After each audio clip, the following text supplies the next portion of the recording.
Good morning, good afternoon, and good evening, ladies and gentlemen. Today we are doing something a little bit different, but something that I hold very near and dear to my heart as someone who grew up with quite a bit of Adult Swim in his youth. So today we are starting sort of a series of sorts, reviewing and looking back and offering a retrospective for the Adult Swim cult classic television show, The Venture Brothers. And I'm joined by some of my good friends and writers and people who are equal fans of the show. I'm joined by Mr. T.R. Hudson of the Double Dealer magazine, author and good friend. How are you, sir? I'm great. Excited to be here. And I'm joined by one of the powerful triad that is of Tuki's Sidebar podcast, and also a movie aficionado and appreciator himself, Capitalissimo. How are you, sir? I am positively turgid for this experience. Speaking of triads, Cap, which member of the triad would you be? Jefferson Twilight. I knew it. Black guy confirmed. Yes, due to my racial handicap. He only kills black Draculas. I'll check for Blackulas. Nope. No Blackulas here. Good to know that we're safe for now. Well, so let's get started then. And we're going to go over seasons 1 and 2 today. We both picked out, I want to try and do this sort of like Red Letter Media. We have 2 episodes that all of us picked for both seasons 1 and 2. So we may cover 6 episodes per season. We may not. Who knows? It all depends on what we all picked out. But let's just start with, why are we doing this? Why do we love the show? Why are we here? To quote Red versus Blue. T.R. Hudson, did you start watching the show from the very beginning, or did you catch on to it later? I caught on to it very late. So I probably got to it maybe a couple of years ago, honestly. I think it was during COVID, actually, that I binged the series. Wow. And yeah, it's right away I was like, oh, this is incredible. This is really well done. And I saw it as, this is what happens when you let good writers make something. Yeah, 100%. For me, I've been watching this show since college, when it was on its original Adult Swim run. Because I am an ancient old man with powdery bones and a proceeding Norwood scale. So I have excellent, heavily nostalgia tinged memories of this, but it's one of those things that actually holds up and gets better as time goes on with subsequent viewings. Yeah, this was not one of those shows that I watched growing up. I was more of someone who would watch things like Super Jail, China, Illinois, and Moral Oral. And I didn't come into watching Venture Brothers until probably around 2019, 2020. And then I was also because you're at a point where you can really appreciate the references and the planning that goes into this. I know a lot of people say that the show, like Community, is just totally ruined because of the amount of continuity that you would have to binge watch it. It's perfect for Netflix, not so much television. Whereas for this, because it's sort of mocking the serialized format, and you don't get the kind of heavier, in-depth plot lines, you can kind of appreciate even some of the early standalone episodes. But later, as the show goes on and develops, you really have to sit down, watch it, and appreciate it for what it is. But I mean, there's so many good references to things that, if you're a geek or a nerd, I mean, Jackson Public loves his geeks, but if you're someone who knows any of these references to Johnny Quest or even the books that they're based off of, you're having a really good time just seeing the creative effort of lampooning these guys and just the number of comedy duos throughout the whole thing. If you want to watch another sort of retrospective or someone who's covered this, I would really recommend the Steak Bentley video that's about an hour long, and it's about how Venture Brothers is about failure. That came out before the series finale film, came out in theaters and premiered online. So, I mean, still really well worth your time. It's a really great little video essay and a lot of great explanations there. But we're going to try our best to cover the entire series from seasons 1 and 2. And well, that's what we're going to do today. So I'm going to start off with Mr. Hudson. Season 1, overall thoughts, and then what are the 2 episodes that you picked out? So my overall thoughts for season 1 are, you can tell where they're going.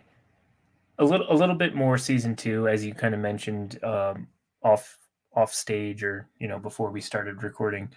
But it's clear that season 1, they're just throwing a bunch of stuff at the wall and seeing what sticks. I would actually say that my 2 episodes for season 1, and I literally just changed this before we started recording, would be season 1, episode 4, where they go to, it's called The Incredible Mr. Brisby, which is a play on Disneyland, as well as episode 11, which is, what's it called? 20 years, no, not 20 years to the Past tense. Past tense, yes. And it's funny because both episodes involve characters that we never really see again.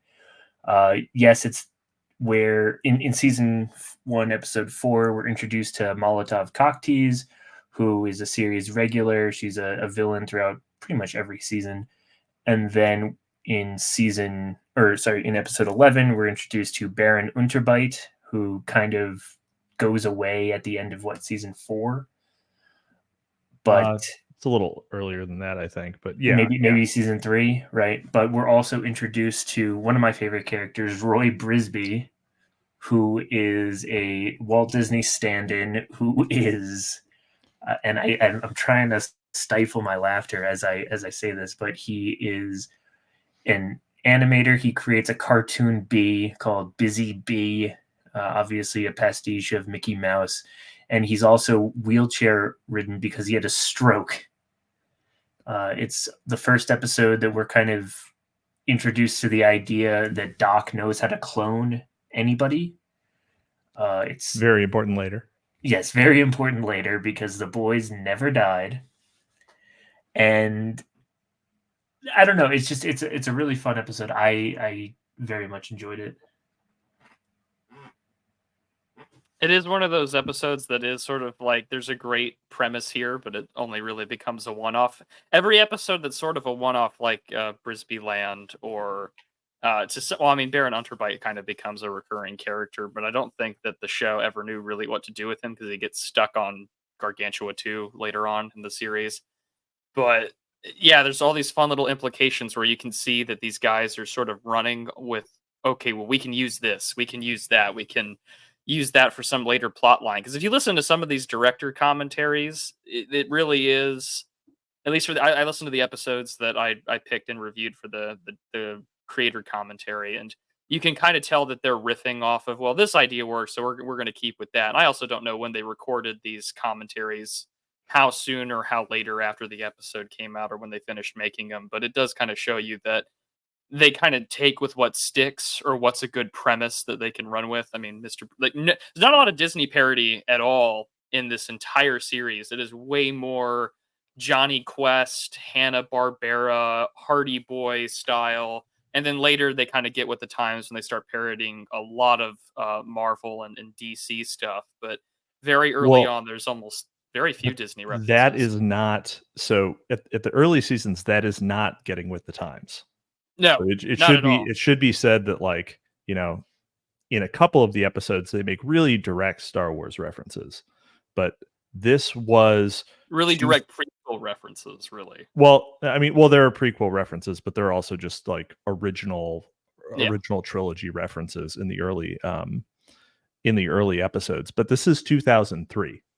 In 2003, that was not a thing you were used to seeing in media. Like, it was not like early like this was before Family Guy made a lot of Star Wars references. This was before the whole like Disney goy slop Star Wars crank started getting turned, right? So I think we only had episode 1 at this point, and the Clone Wars cartoon that was like 5 minutes long on Cartoon Network was awesome. The Attack of the Clones came out in 2002. Oh, so did it? Okay, so we had Tarkovsky Star Wars. Yeah. Okay, yeah. You're right. Exactly. So we had the prequel trilogy wasn't even finished when the show started airing. No. Right. when did 3 come out? 2005? 2005. Yeah, it was Oh, wow. 99, 2002, 2005. And it's kind of funny because right now, The Phantom Menace is in theaters for its 25th anniversary. And it's actually a fun experience to go see it in the theaters, but that's a whole other aside. The thing, though, that I appreciate, because this was a recurring trend in almost all facets of early 2000s Adult Swim, Robot Chicken especially, was just constantly riffing on 70s, 80s, 90s like childhood nostalgia, like very early millennial or Gen X teenage years. I think Robot Chicken was the most notorious because you would have like Seth MacFarlane do all the like Thundercat voices about like all these 80 cartoon stars, where are they now? And just sort of talk about how awful things have gotten for them since the 2000s. Like Robot Chicken is old enough, and I know that the series itself has now officially been, I think, canned, but that show is old enough that some of its earliest episodes were like, George W. Bush discovers he has a high midichlorian count. And like they were far more topical with their parodies, but they also did a lot of references to what Public and them are going to start riffing off of. But Well, these guys had a really rich depth of stuff to just make fun of. And to be fair, I mean, Robot Chicken had a much larger staff. The writing staff for especially season 1 and season 2 is literally just those 2 guys. And that's why it also took forever for a season to come out. Yeah, and I mean, it's also why it's so. The episodes end up getting very visually and referentially layered, especially as things go on. And I think it really starts taking off in season 3, which I'm sure we'll see in subsequent recordings of this. But yeah, they just kind of shoehorn in. I say shoehorn, but it's actually very organic. They work in a lot of references to the most esoteric things that they were interested in and that they found enjoyable. Especially David Bowie. Oh my God, yeah. And I think actually this episode, episode 4, is the first real Bowie heavy episode because you have the Companda. Yes. And that's the whole point of the episode, is that Molotov Cocktease is just trying to get this panda back for David Bowie. Yeah, and you find out that Brisby won the panda in a bet with David Bowie years ago, in Monaco or something, and Molotov makes her, I think that's her first appearance, right, in that episode. Makes her first appearance. She immediately says that she has background with Brock Sampson because she saves his life and says she and then helps him get break into the Brisby compound. Alleged, or Brock assumes, just to help him get the Venture family back. But it turns out she has her own motives, which is, you never know whose side she's fully on, right? Which that's her whole thing. She's an anti-hero, and then sometimes she's the true antagonist. Oh no, we lost Prude. Uh-oh. Keep talking. Yeah. I'm sure we'll cut this in post. Yeah, we probably will. Let's just stop. We'll stop. Inside me, there's a woman screaming. Inside me, there's a woman screaming. I cut off my government. I cut off my pud for this country. That dog I had it put back on. He literally was trained by Hunter S. Thompson. You belong to the government. What about freedom? The United States have shut your goddamn third eye for a reason. You can't teach a hammer to love nails. That dog don't hunt. God, love Hunter.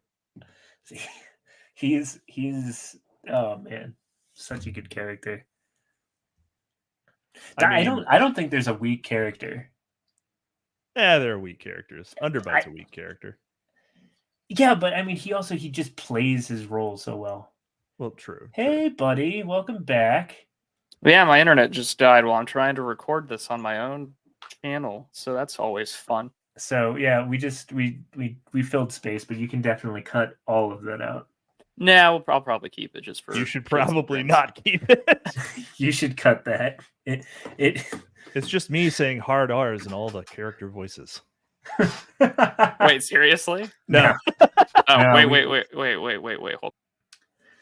But yeah, now that we're back, I mean, anything else that you want to add to the Brisbee Land Yes, episode? the Ocean County Liberation Front is Canonically reactionary. they're so based, but they're also just complete NIMBYs. They're just normal people reacting against the hideous overreach of a corporation.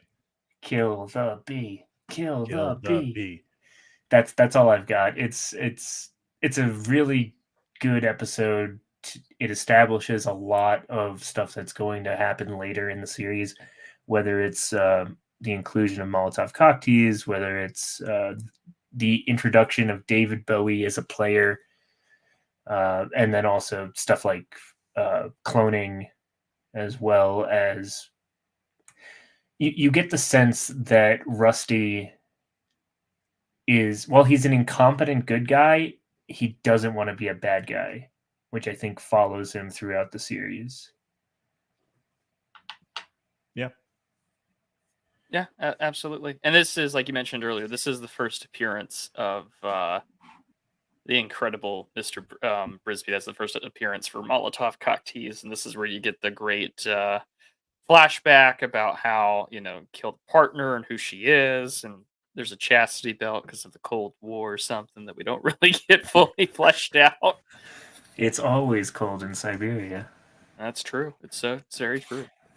I don't have too much to add to this episode other than, like, you get to see the first real reference to cloning technology, and that I mean, even though this is a very early episode, this is episode 4, 5. right? Mm-hmm. 5. 5. Okay. No, it's 4. It's 4. I'm looking at the DVD case. Production. Now. Production code 15. So there you go. I guess that includes the. I wonder if that's included with the OG pilot. But anyways, I think that. I mean, again, I think it just shows you for every episode leading up to this, this is just a man who has never been able to walk out of the shadow of his father's legacy and is clearly too incompetent and egocentric to complete anything on his own right. Because, I mean, one of the episodes, I almost picked this one, which was the Ghost of the Sargasso, trying to, like, find the... God, yeah. It's a great episode because that's where you get introduced to the pirate captain. Love Pirate Captain. Who later just becomes an addict to tranquilizer darts. But Sweet lady drink. So yeah, basically but in that one, like, all of the little, he's underground, he's in this sort of like mechanical sea diver exosuit, and he's just recording all of these little voice journals, and it's all about trying to live up to his father's legacy, and he finds it and he's like, yes, I succeeded where my father failed, and then he's like dragged away. And I mean, that's basically the entire the Jacques Cousteau narration. And that episode opens with Space Oddity done as a radio play, basically. Yes. Yet another Bowie layer. Yes. Yeah. There's a lot of Bowie in this show.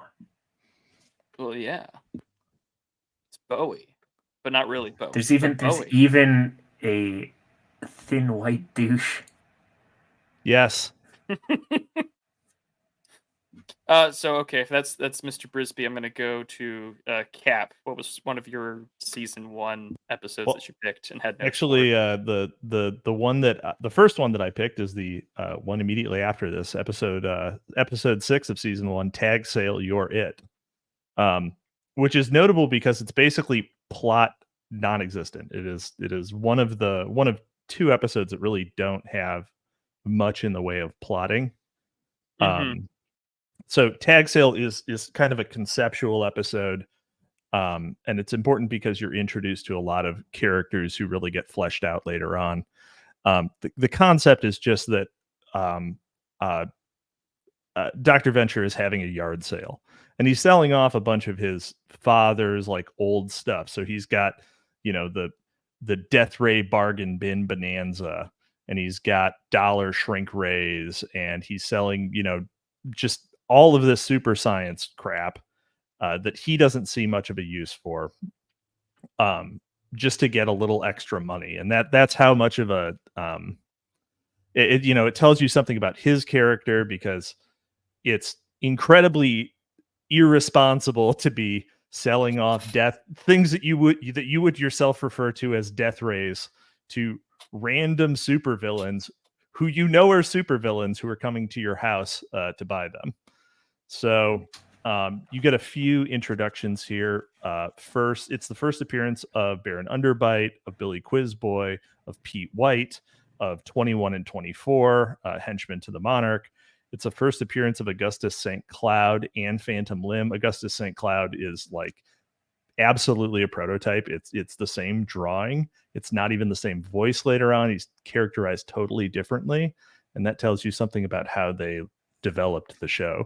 Because sometimes they would technically just get Pete White and Billy Quizboy are in the pilot, but they are not typecasted as they will later be. Yeah, they're not. Yes, that is true. That is true. They're not the same.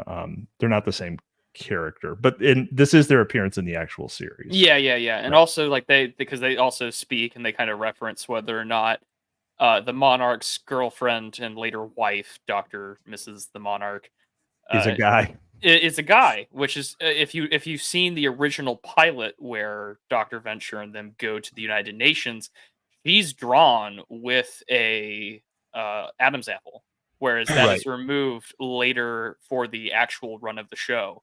So despite her being voiced by a man, like, she's technically one of the few existing female characters in this entire series that stays throughout. Yep. Just a husky voiced woman, not a troon. Canonically not a troon.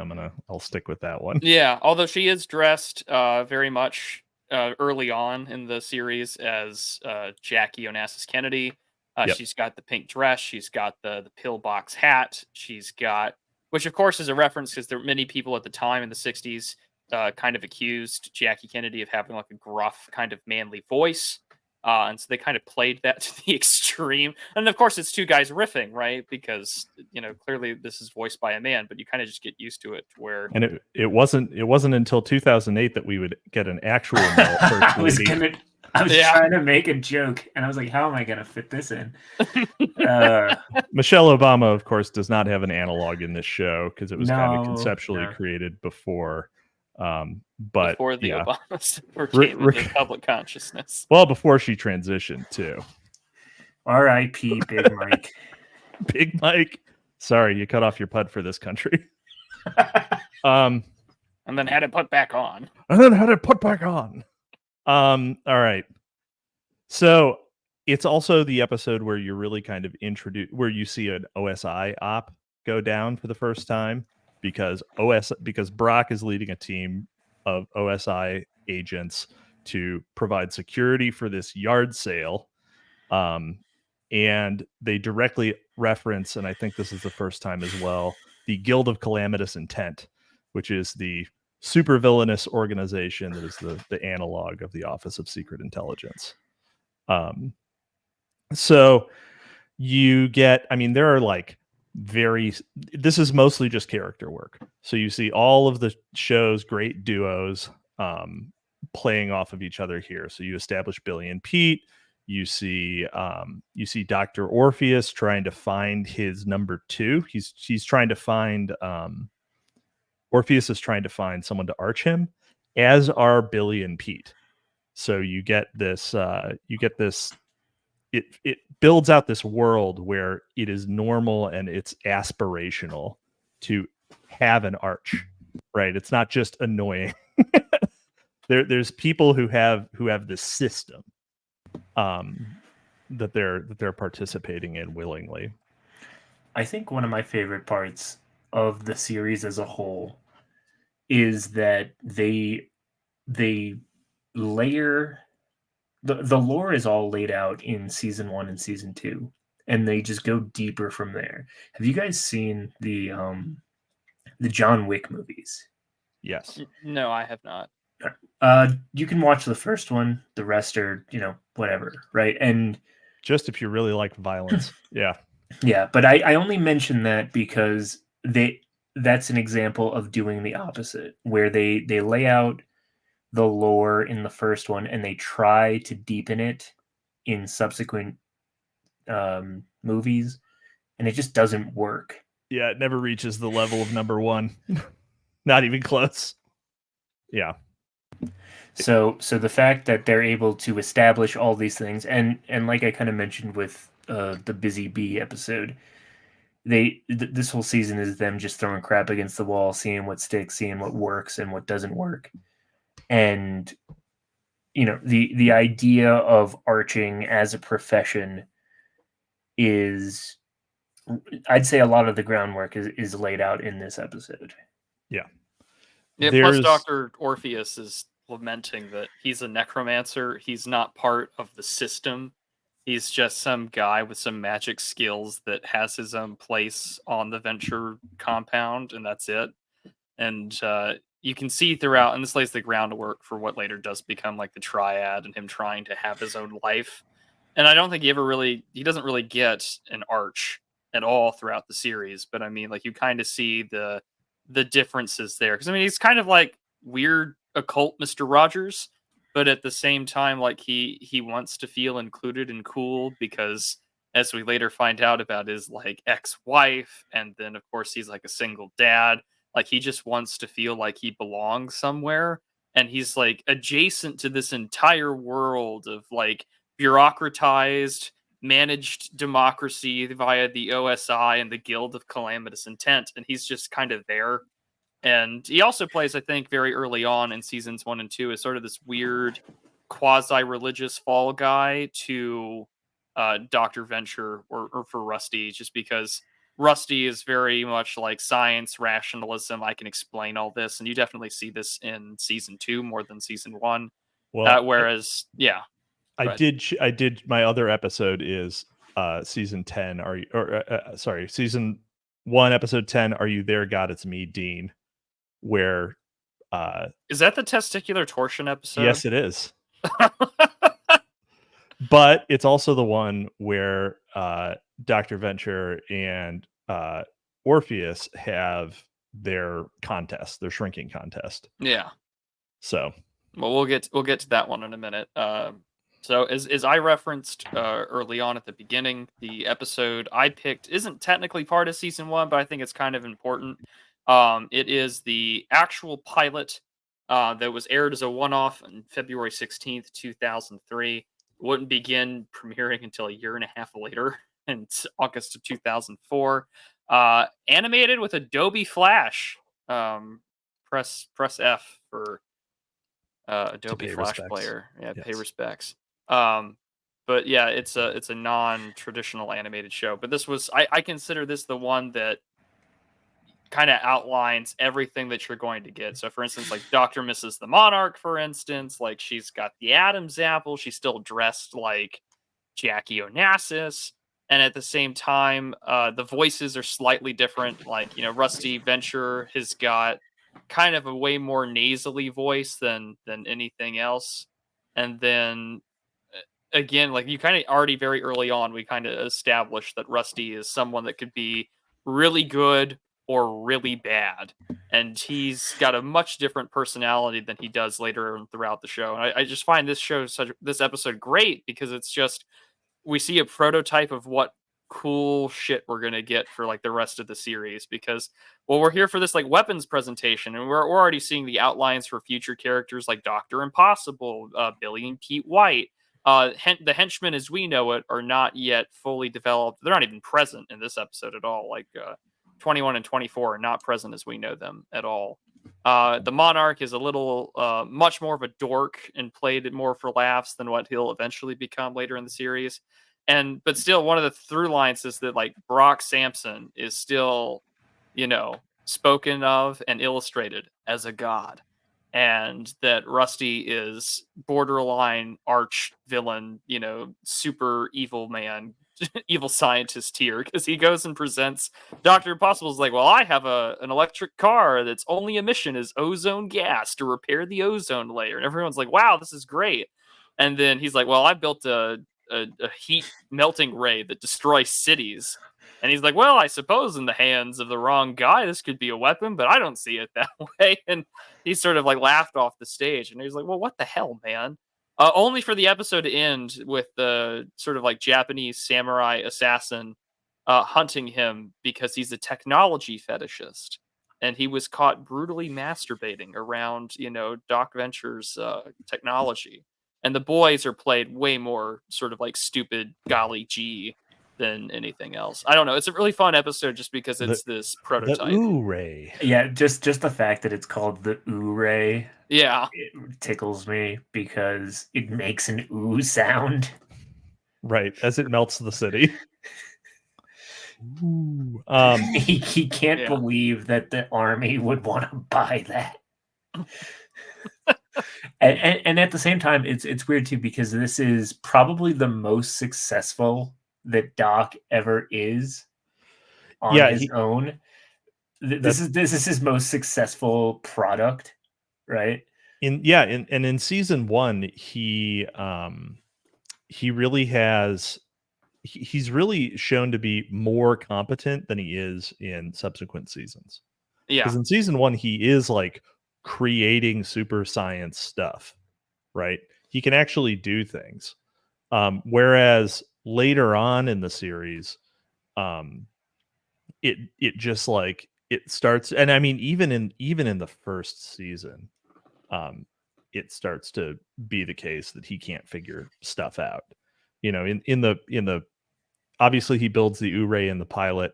In episode 1, he turns his robot into a dialysis machine when both of his kidneys are stolen. I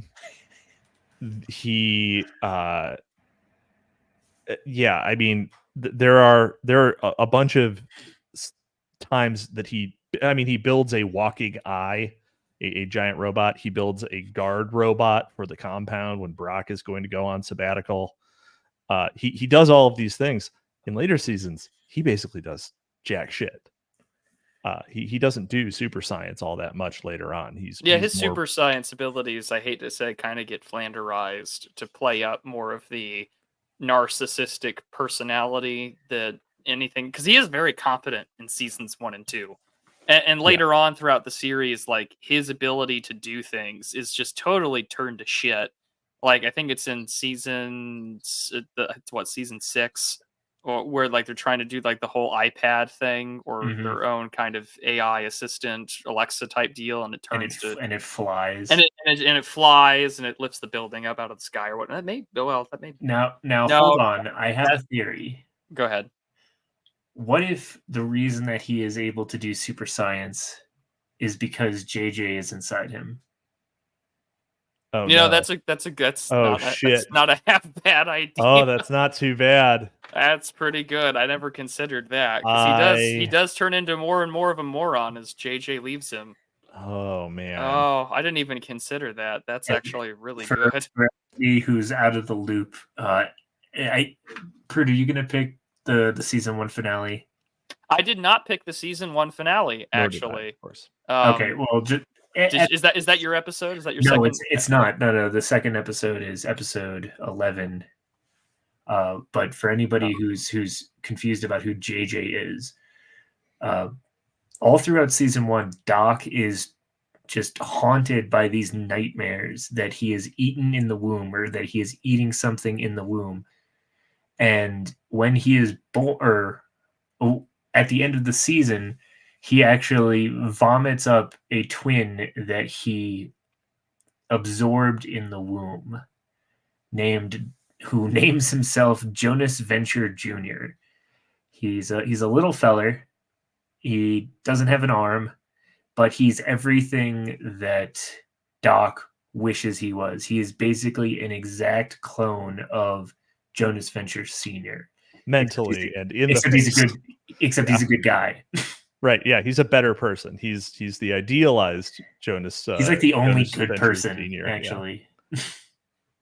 Yeah, the only unvarnished success. Yeah. So But that's who JJ is. yeah, but it's true. He does basically stop being able to do stuff. I mean, that's not entirely accurate. He does super science in season 2, which we can get to. But I like that theory. So, despite evidence to the contrary, I'm going to say that's true. So, let's just say it was JJ driving the meat suit during those time periods. Yeah, anytime he was in front of tools, it was JJ behind the wheel, not like a Rusty. little Ratatouille type thing. Well, yeah, I mean, just a teratoma. Ratatouilleing him from inside. Yeah. Yeah. Or what was that from Teenage Mutant Ninja Turtles? Krang. Oh yeah, the brain in the stomach. Yep. There you go. There you go. Or Quado from which is also actually no, there is a exact Quado in this series. During the trial of the Monarch, you see Tiny Lawyer, who is that is true. Yeah, that's right. Who is a deformed growth on the belly of a simpleton, who is just the character who is like a Southern fried version, like a Southern lawyer version of Quado from Total Recall. So, yet another completely on the nose reference that they make by remixing with something strange, right? So I should also say that at the tag sale, at the yard sale, there's just a lightsaber. It doesn't cut things, but it looks exactly like a lightsaber and it sounds like a lightsaber. And 21 tries to kill Brock Sampson with it, only to discover that it does not cut things. It just looks and sounds like a lightsaber. I've been gypped.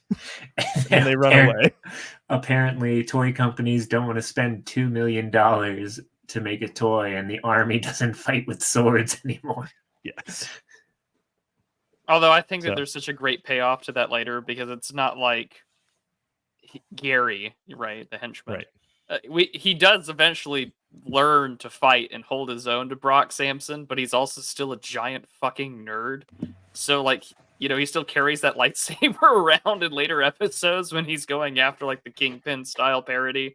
What's his name? Like Giganto. Wide Whale. Wide Whale. Wide Whale. Or do you mean the other really the big one the one that's Monstroso? Monstroso, thank you. Yeah. And he's still got that lightsaber on him, despite the fact he does jack shit, just because he can, you know, beat the crap out of anybody now.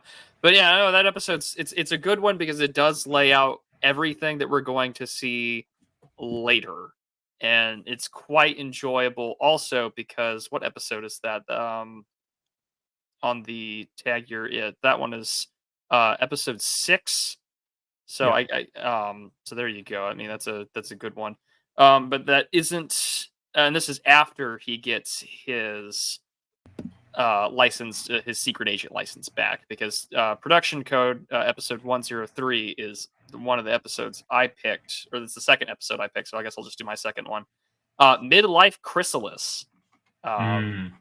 Premiere original air date 25th September 2004. I think that this is one of the episodes where the B plot is better than the main plot line of the show.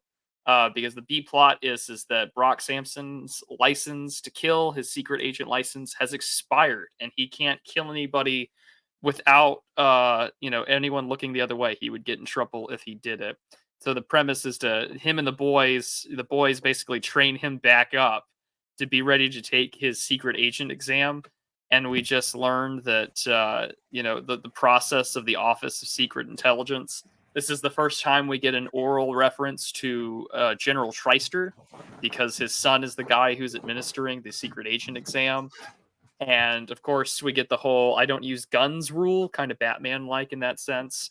And all he's got is his giant Bowie knife, ready to do damage when it's possible. Like, he grabs the gun, he throws it like a boomerang onto the wooden targets in the firing range, and he puts the female back up, and he's just like, "My father spoke of you as a god. He did not disappoint." So I used to babysit you. Yes. So, while at the same time, the weird and wacky adventures of the arch villain, arch nemesis, Doctor, against Doctor Rusty Venture, the Monarch, is like, well, I'm going to use my girlfriend, soon to be wife, to seduce and poison Rusty Venture in order to transform him into a human.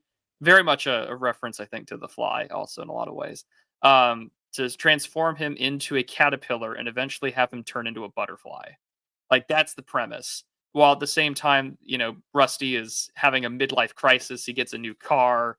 He puts on a hairpiece. He's trying to hit on chicks at the bar, and he ends up with He's wearing a 70s leisure suit. wearing, yeah, he's like leisure suit Larry. He's hiding his Norwood clearly with a hairpiece, and he ends up hooking up with Dr. Mrs. the Monarch. And what makes this so enjoyable is just that this leads to a long running gag throughout the series, is that any time that Rusty is around Dr. Mrs. the Monarch, he just like impotently hits on her. Like, it's just so laughably pathetic, like that he wants to get with her so bad. And also that we have no problem with the Monarch sending his wife slash girlfriend out to go seduce other people, because later we learned that they're swingers essentially. Where he's seen his wife do unspeakable things to other men and then made her breakfast later that morning. So again, the villains have some interesting lifestyle choices. But it's funny too, because he also just gets incredibly pissed at her when he thinks that she's done the deed. Right. Oh yeah, well, like all bad, like all poly couples end in that respect, right? Someone gets Is it really cheating if it's the Monarch and Doc? That's there's about a 2% difference there, I suppose. Yeah. But that's all baboon heart. Yeah. So the also the thing that's really entertaining is that like he's got a little earpiece for Dr. Mrs. the Monarch, and he's like telling her how to like seduce Rusty Venture. Yes, like, now nibble his ear. Oh, you're good. You're very good. Yes. He makes this horrible little sound as he's throughout like, the series too. Getting ready to beat it to his wife, fucking his arch enemy. And also his giant eyebrows like curl with delight. Yeah, they sure do. Yeah, his eyebrows curl, and he's like touching himself over his armor as this is happening. And yeah, it's quite something else. We also learn of Brock's undying love for Led Zeppelin. Yes. You don't like Zepp? That's Icarus. What, you don't like Zepp? Yeah. The it's another reference. Is that the first time that you hear Brock mention Led Zeppelin? I'm pretty sure. I think it might. Yeah, I think it might be, because at another point he wants to get a tattoo of Icarus, and someone says it's gay, and he kills them. I think it was or was it Helper? No. He and Helper have a whole different conversation. It's not jock rock. Listen to those lyrics. It's like poetry. Yeah. I think this is one of the earliest references to Brock's love for Led Zeppelin. Also, this is where Helper gets to show himself off as a character.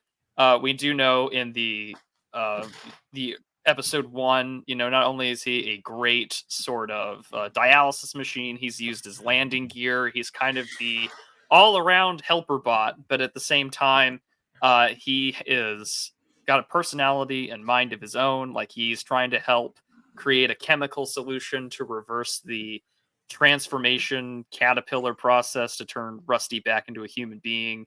And then he eats everything, and then he gets like heartburn, and he shits out acid and glass out of his robotic rear end, and he gets a tummy ache, and it causes like his armor to sear. And it's like, well, that's what you get for mixing acids and bases. And it's fun to see that character have a moment, because there are times where he turns into like a giant spider later throughout the series. He when they're down in Mexico, he gets like tricked out to where he gets the little cucaracha horn anytime that he's like moving around. And so it is fun to see just sort of the side character back and forth stuff, all while Rusty is a caterpillar with a human face on it.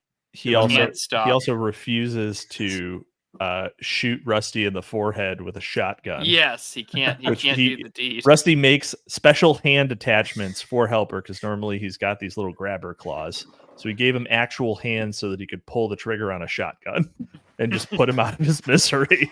I think my favorite Helper joke is in the Brisbee Land episode where the jet is taking off. So Brock calls Helper he's like, "Oh, I'll just have Helper turn the jet around," and then Helper just jumps out of the jet. Oh yeah, right. It's he calls him and it's just come immediately. So exactly. Many such cases. Yeah, where Helper really does he's a great character in his own right. In a way that, like all of the droids from Star Wars, like you don't understand him, but you do understand him. I mean, he doesn't speak English like C-3PO or whatever. He's sort of like an R2-D2 character he's R2-D2, but with like Jar Jar slapstick humor. A couple of times they do generate Helper's voice using a voice mod. Yeah. Which was like, it was I think it was Jackson Public using a talk box on a synthesizer, but he recites, for example, a portion of "I Know Why the Caged Bird Sings," and Brock is like, "That's beautiful, Helper. Is that Shel Silverstein?" Because Brock is not a well-read guy. And yet they all went to the same college. And you can tell that Helper says Maya Angelou. Like you can discern Maya Angelou when he replies. So yeah, he's not well read on poetry. Yeah. But Brock Sampson can quote the Bible pretty incredibly well, but that's way later down in the series where he quotes the Psalms about making his hands ready for war. But no, it is entertaining. So what was your second episode there, Hudson, for season 1? Yeah, so the episode 11 called Past Tense premiered 16 October 2004. It's a flashback episode because most of the episode takes place when Rusty's in college. We see younger versions of Rusty, Brock, Baron Unterbite, the Monarch, Phantom Limb. Is this the first episode that we see Phantom Limb?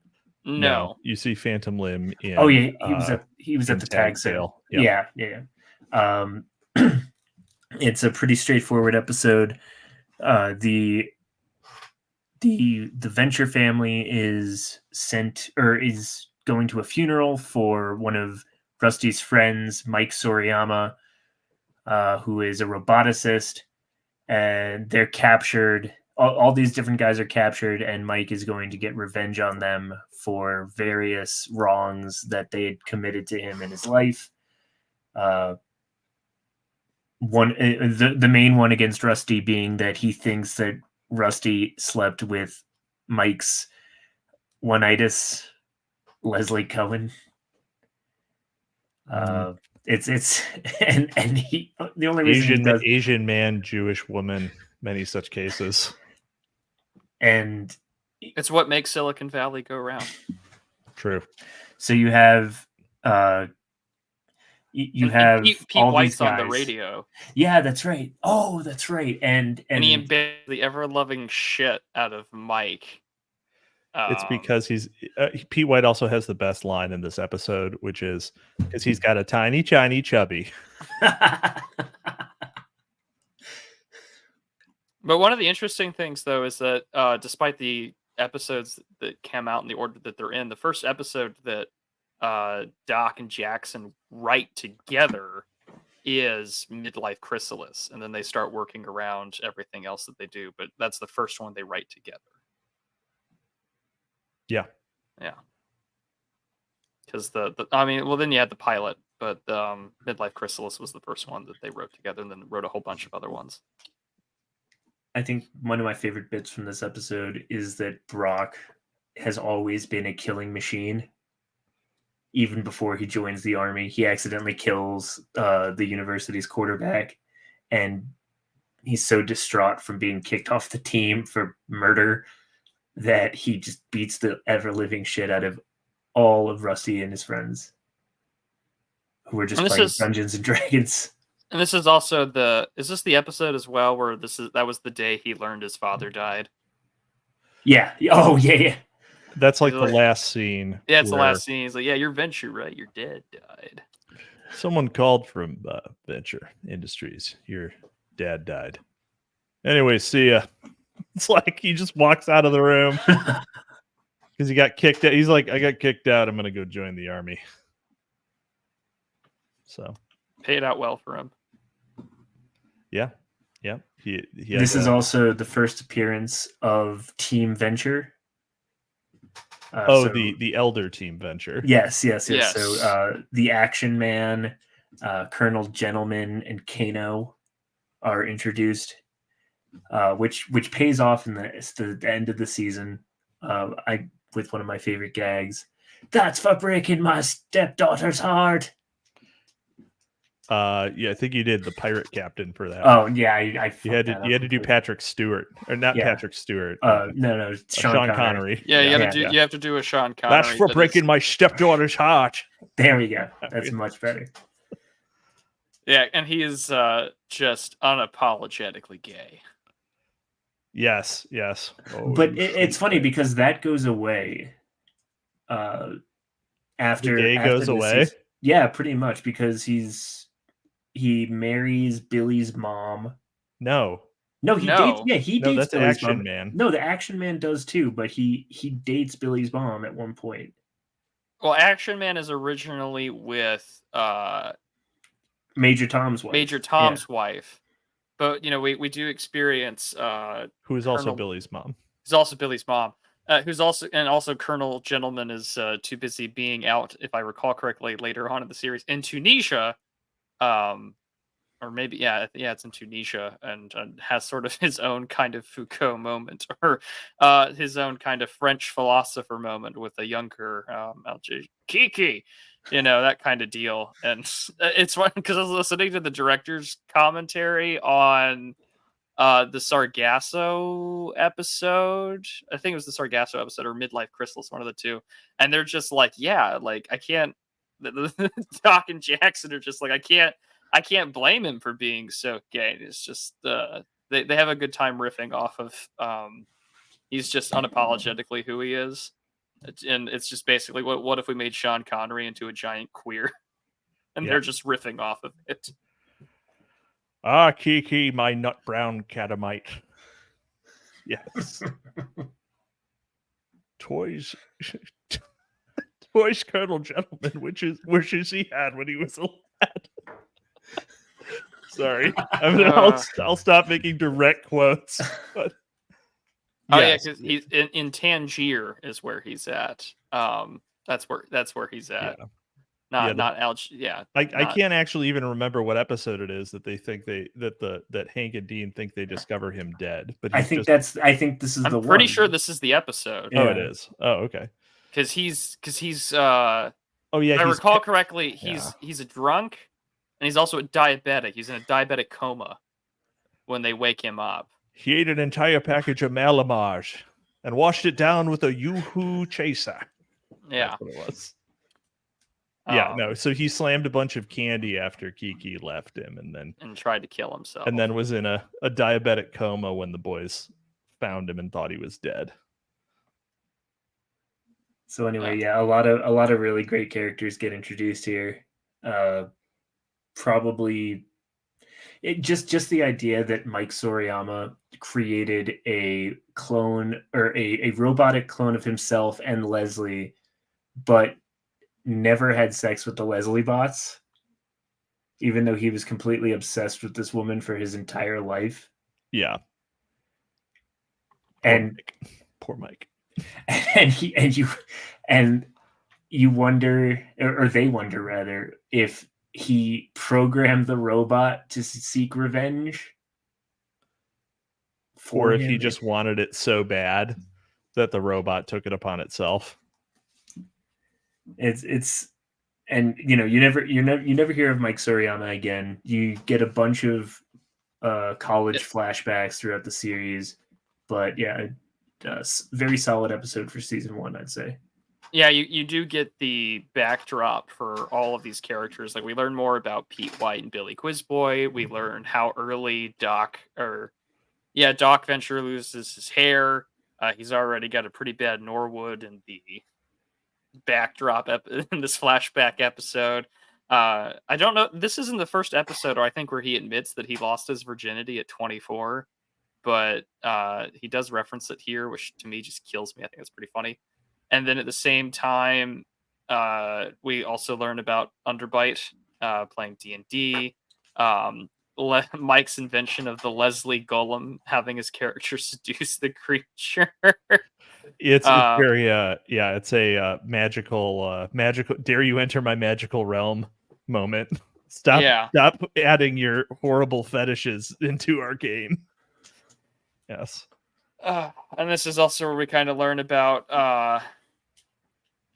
how Baron Unterbite becomes who he is later on. And it's pretty good. I mean, it's a great sort of backdrop. And there are flashback episodes later through on, like the whole Blue Morpho trilogy series of episodes, but this is a good one very early on that establishes sort of the world and backdrop that all of these crazy people were all at the same college. You went to state, and it's never implied what state they're in. It's great, because later on in the series we see maps of the United States, and it looks nothing like the America we know.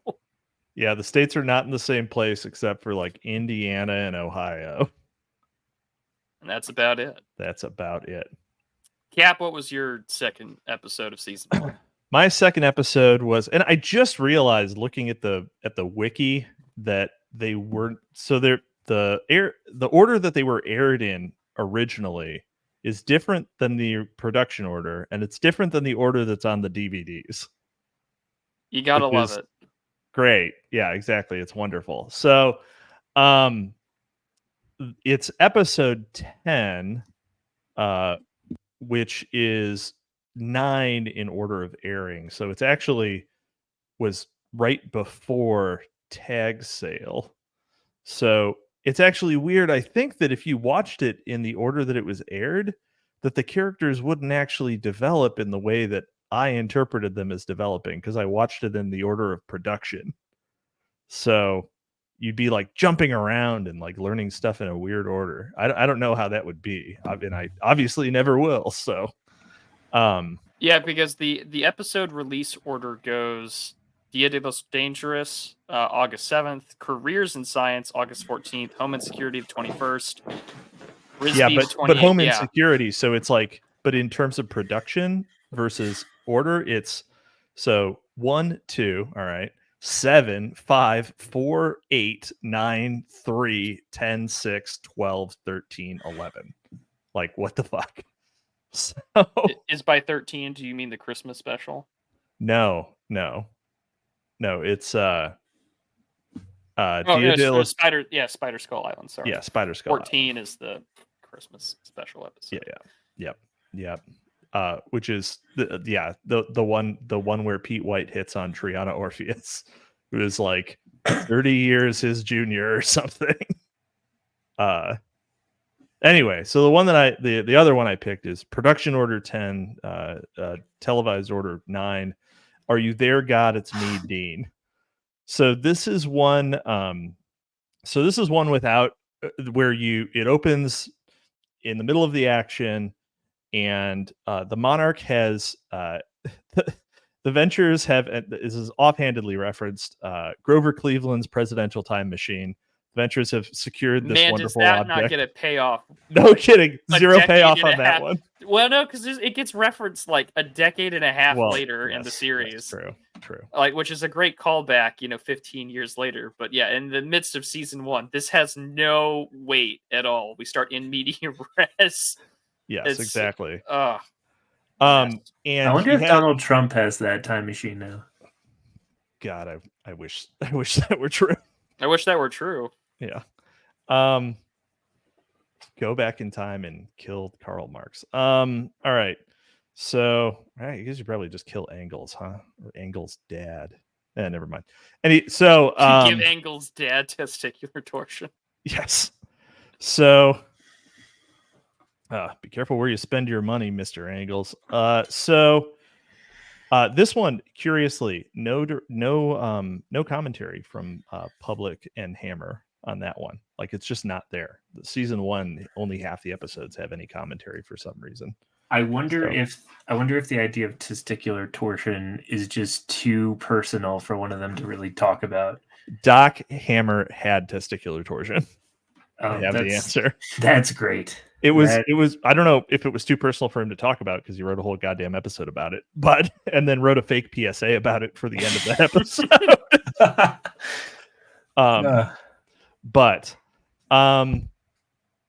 So this is the first so the Monarch has them captured over Grover Cleveland's presidential time machine. They are tied up, suspended over the Amazon River. He's about to dunk them, and Dean shouts that he is experiencing unbelievable pain. And so Dr. Venture says, "Oh, well, you have to let us go." And he quotes something from the Guild of Calamitous Intents bylaws, which is Rusty's Law, which basically says you can't kill someone who is not medically fit, who is not healthy, right? You can't kill a sick person. So, and you have to let all of them go. You have to let everyone go if one of the people that you're about to kill is sick, and it's called Rusty's Law. Obviously, after him during his time as a boy adventurer. So, do you want the commentary from Doc Hammer on this one real quick from the Go Team Venture book? Go for it. So Doc Hammer says, "I was probably out of ideas at this point, so I dug back into my own personal shame. That one was me. I had testicular torsion. It was like a weird fucking nightmare where my balls spun around and I had to get them unspun. Everything that Billy says is what a doctor said to me, so I'm playing with that, and we have the Guild of Calamitous Intent, which has this whacked out rule, so you can have this moment where there's a grand adventure or something happening, and someone can say, 'Stop, freeze, you can't do this.'" Right. And this is, and the reason I picked it, in addition to the hilarious testicular torsion PSA that they put into this episode, is that it's the first one where the guild rules really, really matter. Like the whole inciting incident doesn't work without guild rules. Yeah. So it lets you know that not only are there, all the villains are operating under some sort of code that has an esoteric bureaucracy attached to it. And so so the Monarch takes Brock and Hank because he's allowed to keep hostages, so that Dr. Venture and Dean will actually come back. So Doc Venture and Dean go back to the compound. Doc hires Billy Quizboy, who is actually a very competent surgeon, to perform the surgery on Dean's balls. And then Hank and Brock get back to the Monarch's cocoon lair. And it is coincidentally the Monarch's birthday. So all the henchmen and Dr. Girlfriend have planned this big party for him, but it kind of fucking sucks. And they have these interlopers there who don't have anything, and they feel a little bad. They feel a little bad that they don't have a gift for this guy who was just about to murder them. So ultimately, and the Monarch is bored because the only thing he cares about is being a supervillain, because he's not because he's an artist, right? He's got an artist's soul. He's a real sensitive young man. He's a sensitive young man. So Brock gives him the only thing that he can, which is an attempted prison break. And the Monarch's in on it. The Monarch understands what's going on the minute that Brock starts beating up his henchmen. So this is also the episode where you see that everyone is kind of playing here. Like it is a game where death is on the line, but it is also actually a game. So I don't know. I found it has professional wrestling style rules, but yes, it there's is also kayfabe. there's Yes. real kayfabe, but it's also life or death. And I feel bad because it's Dean's the one that gets testicular torsion first, right? Yes. And he of course is there, and the surgery happens, and he walks out, and there's like a bunch of bandages around his crotch, like it's some kind of langot, and then Dr. Orpheus and Triana show up, and Oh God. and Orpheus like gives him this like weird fetish statue, and like and Triana's just like, this has to be the most embarrassing day of your life, huh? And he's like, yes, it is. Yes, it is. And then we get the crazy PSA at the end. Oh, Doc, and go ahead. the actual episode wraps with they're all back at the Amazon tied up again, and then and the monarch gives the exact same speech that he gave the first time about the dreaded Candiru, a naughty little fish with a penchant for swimming up a man's urethra. So they're all going to die from dickfish, right? So and he gets through this, and then Hank shouts, "Time out!" So, and then after the credits, you get the stinger, which is a full length. It's like a minute and a half PSA, where Hank and Dean are both in their bandage diapers talking about testicular torsion. So. Yeah, Jackson Public says his favorite joke in the episode is Rusty's Law, which is essentially a child protection law. Rusty was clearly patient zero for a lot of these things, but Jonas wasn't the first guy to drag his kid into this kind of shit. I'm pretty sure there were other boy adventurers. Boy adventurers were a thing. Stop, touch, and tell. Yep, stop, touch, tell. Yeah, whereas Doc Hammer's just like, well, one of the things our show does really well is that all the cool shit happens off screen, and then what we show them is doing laundry. So it starts off with a presidential time machine, like the coolest thing in the world, and they're hanging upside down in the Amazon with piranhas under them. What went on? This is awesome. Fuck you. Yeah. Which, I mean, there's so many episodes that start out like basically in media res, and you have no I mean, even in Midlife Chrysalis, like there is the whole second date between Dr. Mrs. They Monarch, completely skip the second and date. they skip the second date completely. And so there's just so many cool things that happen off screen that are left to the viewer's imagination. And it's like, if you don't pick up on it, or if you don't get the reference as to why this is funny, there is no. It's just fuck you. You get it or you don't. And I kind of appreciate that it's a show that doesn't hold my hand. Exactly. Yeah. So this brings us close to the end of season 1. I guess I did want to bring up one Yeah, go more ahead. thing about that episode Go where for it. you see Hank is clearly like Rusty has no time for Hank. Oh yeah. And to the point that the monarch even pretends to be his father for a little bit. Well, that wasn't this episode. Oh, that wasn't this episode? Wait. No, that was an earlier one. Oh, damn. That right, was never Dia mind. de los Dangerous, actually. Yeah, that's that like, was the first episode of the regular run. Yeah. Because he references it in this one. Also, rest in peace, Speedy. Yeah, rest in peace, Speedy. They got Speedy. Poor little guy. He was this close to getting his wings. Yeah. But he references that the monarch references that in this episode, because he's like, you broke my heart, Dean. because Dean wouldn't let him be a father. Also, also season 1 does you lay broke my heart, Dean. Hank. There we go. This also does lay the groundwork that Hank is way more of an independent go-getter than Dean ever will be. Like, Dean has been thrust upon, like you already tell in the first season, like Dean has just been thrust upon to have the same trauma as his father. Like, you were going to be a boy adventurer, you were going to be Rusty 2.0. I'm going to drag you through these things. Whereas Hank is already trying to be his own man. In the Ghosts of the Sargasso episode, he is trained via wrist communication how to break a man's neck and to knock someone out with the trachea and the carotid artery and to tie people up. What kind of bodyguard ties a guy up in bows? But at the same time, also later with the one of my season 2 picks, Hank is willing to go out and do more dangerous things and to be his own guy and be risky. And we'll have his love of the Batman, the Bat.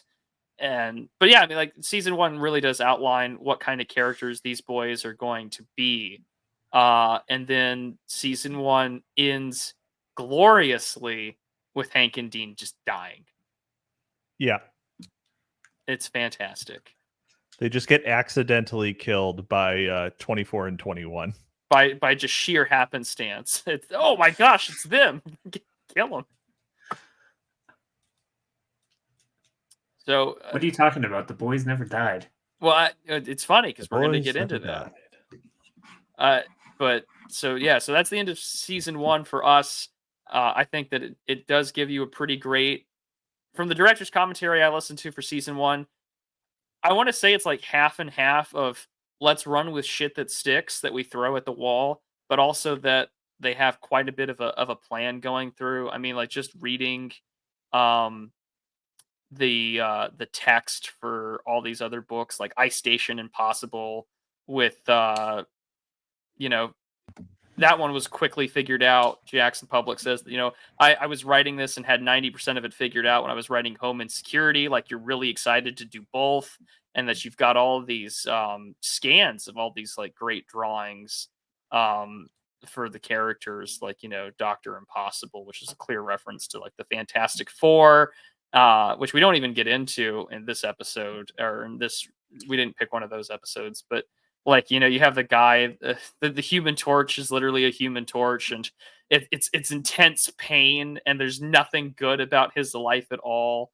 And he just lights on fire whenever he's in a regular atmosphere. Yeah, so he's got to stay in like a hyperbaric chamber at all times. And what's her name? Is it Leslie Impossible or what's her name? Anna? Anna, no. maybe. No, I'm gonna have to look it up real quick. But I do find it interesting because they're basically just Sally. Thank yes. you, Sally. Yeah, where he's it's semi invisibility. It's just her skin. It's just the skin. Just the skin. It's a Fantastic Four and parody. It's the Impossible, which also this comes out before, like these guys were writing this out. When did the Incredibles come out? 2004. 2004. Oh yeah, so this came out so this was October 24th, 2004. But I wonder if they got the whole Impossible Ice Station Impossible came out on September 18th, 2004. Well, there you go. So they have almost the exact same logo. Yeah, well, I'm sure the trailer for The Incredibles was out beforehand that they could have ripped off from, but it is the references or the parallel there is really uncanny. But yeah, I mean, like season 1 does give you a great outline for everything that we're going to see, like the Guild of Calamitous Intent, the insane bureaucracy bylaws that the guild has, what the guild can and can't do when it comes to getting people in and out of prison, the outlines for the OSI, or what Doc calls them as their little ska band, and references to things like General Treister and the world of Baron Unterbite, and just all these other characters that we're going to appreciate for like the next 20 years, because the show officially ended last year. Yes, this show is old enough to drink. So old enough to drink, and the show is dead. It's old enough to vote Democrat.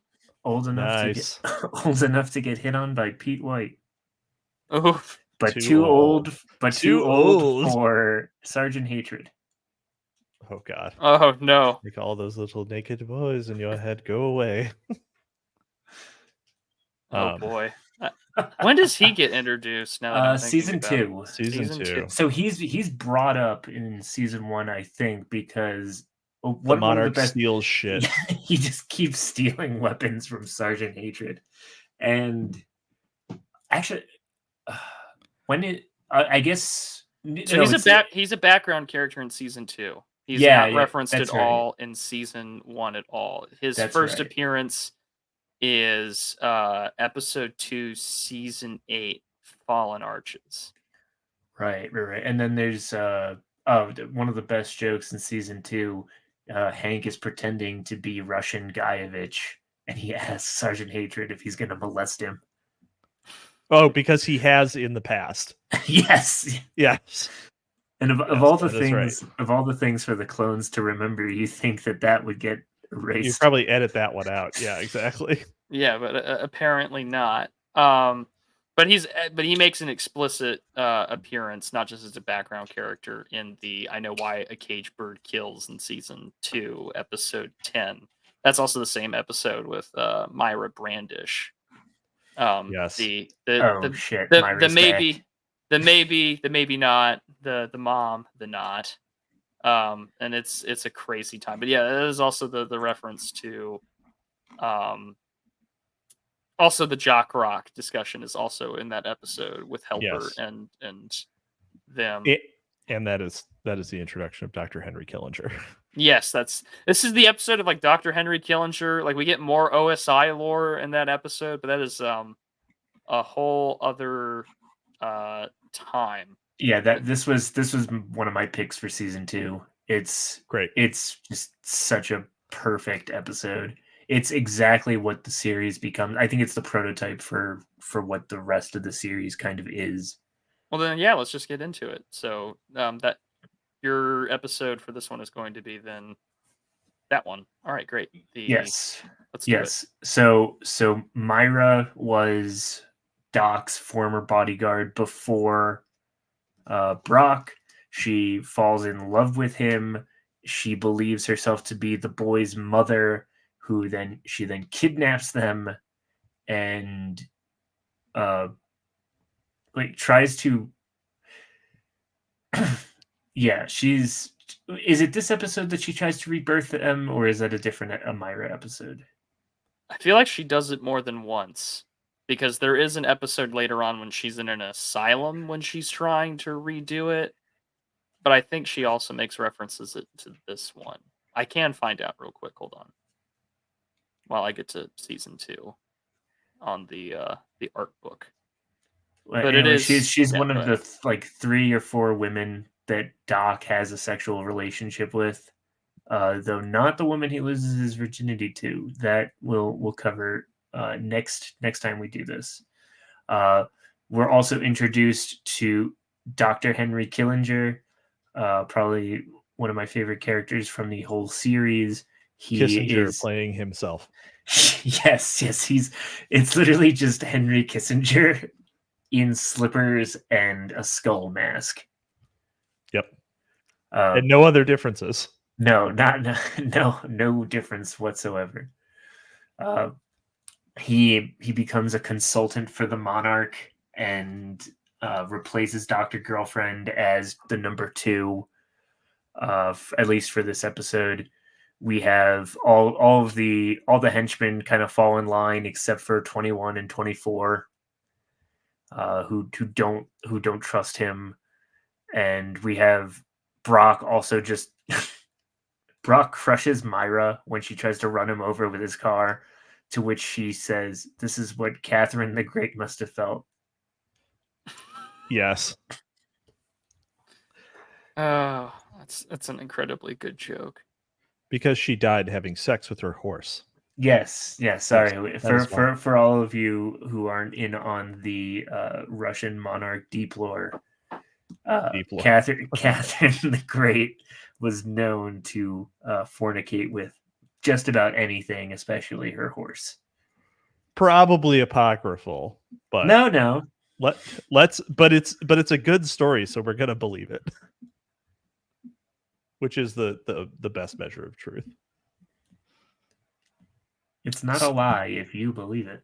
Yeah. So Doc Hammer goes, so this is the season where we really split our labor in half. So when we worked on an episode together, we discussed major things and then just divided it and wrote it. So the Killinger stuff I wrote first. Jackson hands me a piece of paper that has Killinger drawn on it, and he's holding a piece of luggage. And I'm like, well, what the fuck is this? And he's like, oh, that's his magic murder bag, which he had named but did not know what it was for. You got to include that too. Like, what the fuck? So I had to convey these things that were in an episode. I just had to say my magic murder bag because I didn't know what the hell it was for. So it was strangely amusing. We had a quick discussion, and we decided that he was a diplomat like Henry Kissinger, but he's a diplomat for our villains. That's why he's Killinger. And a great way of collaboration, I wanted him to fly away on his umbrella like Mary Poppins. So the umbrella became the prop that I just threw in there, but the magic murder bag was the one that Jackson put in. It's an exquisite corpse kind of thing. We both threw in these wacky little devices. It was fun, and it certainly seemed to work out. Well, it's great because especially if you wanted to do a Mary Poppins thing, because Mary Poppins, of course, also has that, there's that famous scene in the movie where she sets her medicine bag, which looks a lot like the magic murder bag, down on a table and then proceeds to pull a bunch of things out of it that would not fit in that bag. Mm-hmm. And Killinger does the exact same movement with his umbrella several times, which is, it just works out. It just works out great. Like, these guys are so much on the same wavelength. It's unbelievable. Like, we will never see their like again, I am sure, in our lifetimes. It's just crazy how well they work together. This is also the first episode where Dr. Mrs. the Monarch actually gets to do her own thing, and we get to learn that she's an incredible badass, and she's not just the clearly more intelligent than her husband sitcom trope. Well, but the thing is that, like, the Monarch is the artist, right? Yeah, she is the manager. Yeah, she's bad at arching. She's actually bad at arching. The best thing she could come up with was Lady Au Pair and her murderous moppets, which was shitty, and like everyone said it was shitty. So everyone that she ever worked with gave her a different costume because she wasn't an artist. She was like, she's good at science and she's good at administrating. She's an excellent number 2. She is she's the business end, and actually the reason why later on she ends up running the Guild of Calamitous Intent is because she's so good at logistics and keeping ships afloat, basically. Yep. Keeping cocoons floating. Yep. But she's not an artist. Yep. And that's actually why she falls in love with the Monarch. When he was a and I think this is what is a season 3 or season 4 episode. He was a henchman. He was a henchman for the Phantom Limb, but not the one that always stared at her. Yep. Anyway, sorry, I don't mean to sidetrack us, but but the I know why the cage bird kills. Sorry.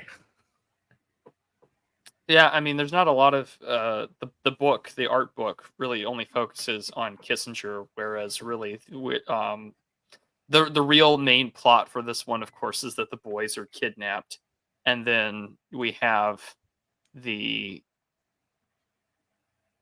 of course, well, there's all sorts of stuff in this respect. Well, like the Monarch and Dr. Girlfriend are reunited and things like that.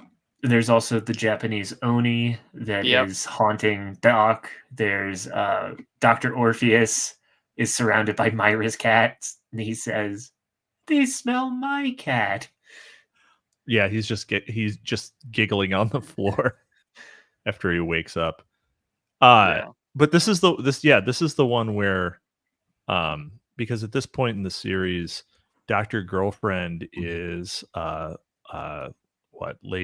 Lady Phantoma, or what is it? Lady Etheria. She's staying with Phantom Limb at the beginning of this episode after a fight with the Monarch. And 21 is the one who convinces her to return to save the Monarch from Killinger, because 21 realizes that Killinger is changing everything, and he wants it to stay the same, even though it's objectively better when Killinger is running. The replacement henchman with their power armor. Yes, the Blackguards. Yeah, Yeah. they're head and shoulders above the regular your regular schlubby henchmen. You've got So this is 21. when Gary is still a fat ass. Yeah, 20. You've got 21. Basically fall into line after just having a conversation with Killinger. That guy's amazing. He cured my herpes. Yeah. you've got 24 who tries to stage a coup. He tries to steal the magic murder bag with his toy Spider-Man web blasters. Yes, he shouts Semper Fidelis Tyrannosaurus. You silly Billy. That just means always faithful, terrible lizard. Awesome. You meant six Sepultil in this. Yeah. Anyway. Yeah. Well, next episode, I guess. Yeah, there's not much I really have to add here other than we kind of get the reference to the Nissan stanza. We get the Maya Angelou, Shel Silverstein bit with Helper and Brock, and Myra treats Hank and Dean like cats more so than children, and from there, Mary Poppins references abound. Oh, there is actually one thing that I have to add to this one. This is when Myra references their actual ages. Yes. She says, in your 19 years, and they say, but we're 16 because of all the lost time from when they were regenerating as clones. Because they still have not figured that out until much later in the series. Until much later, they have not figured it out. So, all right. Well, Cap, season 2. What of the 2 episodes that you picked? Which one? So the first episode that I picked is let's see, it is episode 4 in the season. Overall, episode 18 in production, which is Escape to the House of Mummies Part 2. And so this is for those listening, there is no part 1. And there is no part 3. And there is no part 3, although there is a previously on. Yeah, you get a recap and a preview of parts 1 and part 3. But only part 2 exists. In the and in the commentary on this, they open it with, actually parts 1 and 2, parts 1 and 3 exist as teleplays. You can find them online. All you need to do is, take the UPC code from the back of your DVD case and plug it into the URL bar, and it'll take you to a secret website that has them. And it's not obviously not true. Well, it's not, I mean, did you try? Yes. All right, so it's not obviously true. It's obviously not true. But anyway, so actually I did Google to see if there was a real teleplay for like part 3, because that was more plausible than doing a part 1. But it doesn't exist. Yeah. So the art book too has a lot of fun with it, because they say Doc Hammer goes, after a while we made an episode that's a little too into the fact that it's a show. That's when we played into the idea that there was a part 2 airing, but we never wrote a part 1. It was so freeing because I didn't have to write a logical story. I could just start right in the middle of wherever the fuck I wanted, and I didn't have to explain anything. You're right there in the middle of an adventure. I never even had a part 1 in my head. I just started off with last week on the Venture Brothers, and then trope after trope, like somebody throwing guns. Stop throwing your gun. Now you have nothing to shoot. It was all mayhem that had already happened, establishing the idea that they had freed this man god. I just wanted Hank and Dean to ride the perfect man.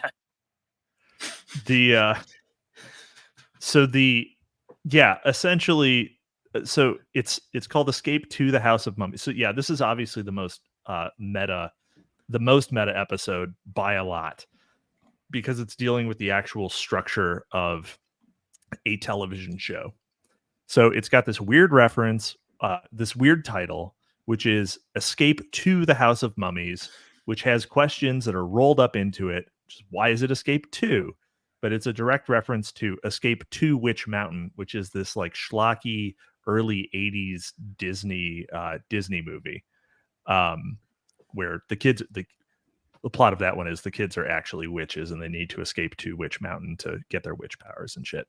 But Escape to the House of Mummies, part 2, it's like simulating this serialization of a show where if you were a kid, and this is something that is also very of the time, like the Zoomer mind can literally not comprehend this because it's simulating like the experience of tuning into your favorite cartoons on Saturday morning, which doesn't even exist anymore, and always catching the wrong part of a multi-part episode, the part that you've already seen, and there's always the one that you haven't seen, and so it's just this disorienting series of loosely connected scenes that have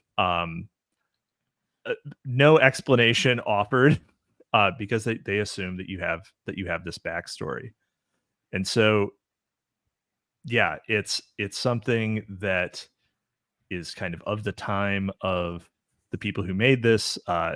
Doc Hammer and Jackson Public are Gen Xers. I'm a millennial. People who didn't grow up, I mean, like literally Zoomers, but people who didn't grow up with the with actual broadcast television cartoon blocks, just wouldn't have the experience to understand what they're simulating here, which is kind of an interesting thing that was added because at the time this aired, Saturday morning cartoons still existed. Like it was a thing that people were actively experiencing, I think. So yeah, and there's a lot of great jokes that pay off in this one. The reference, of course, that Dr. Orpheus's magic is, of course, tied to like the strong emotional or physical reactions to people around him. He convinces Dean to think about making out with his daughter. Imagine my daughter naked. Yeah, like absolutely insane. So that he can locate him. This is also the shrinking contest. Yeah. The competition between Doc and Dr. Orpheus is front and center in this episode. You also see Rusty kind of relive his boy adventure days at the beginning when they're trying to get out of the spike pit, and he has to crawl through, and he's like, "You boys would have never made it as a boy adventurer." Giving us crawling through jackals' mouths. Giving us a peek through or to what Doc's life was. Is, you know, it's there's also a good callback to the tag sale, where, you know, Doc thinks that he has the contest in the bag, but he sold the shrink ray to Pete and Billy. And for some reason, Edgar Allan Poe shows up. It's a fun episode, definitely. And this is also where you get the Empire Strikes Back reference, where he cuts open Edgar Allan Poe to keep Hank warm. In the preview, a direct reference to the time. I thought he smelled bad on the outside. Yep. To which Patrick Warburton had said he had never seen Star Wars, which is amazing. Patrick Warburton not having seen Star Wars. That's got to be the most Brock 2004. Moment. That's got to be the most Brock moment of Patrick Warburton's life. Of course, we had to have Brock say, "I thought he smelled bad on the outside." Patrick had said he had never seen Star Wars, but if he did, he didn't memorize it like everybody else we knew. We actually had to coach him as to how it's actually said. That was a lot of fun.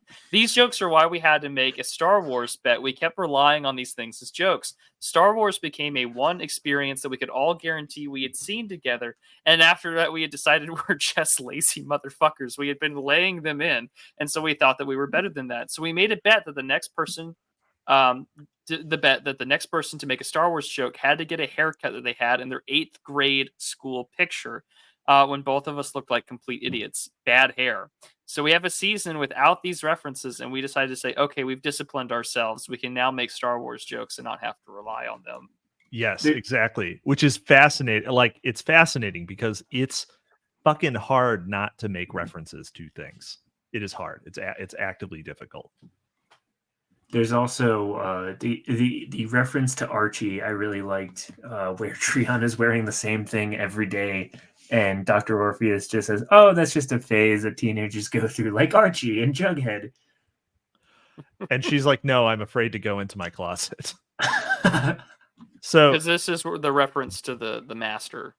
yeah. Yes. So I Played by H. I John should say, Benjamin. yes, Great expertly vocal played. talent. Exactly. So someone who no one can convincingly copy his voice for some reason. But so also there's a callback to the tag sale episode because the shrinking contest in the tag sale episode, Billy and Pete White buy the shrink ray from Dr. Venture. So he doesn't have a fucking shrink ray to win this stupid contest. Basically, they have an argument about what is better, super science or magic. And so they make a bet that whoever can shrink smaller, it wins the gentleman. It's a gentleman's bet. And but Doc doesn't have the shrink ray anymore, so he has to call Pete and Billy to come back. They'd taken it apart, so he has to fix this thing, and he keeps fucking it up. And he, makes Billy taller, and then shrinks his lungs, and then shrinks his heart. There's a great literary reference here as well, where Pete shrinks Billy's head. So Billy says, "Nice shot, William Burroughs."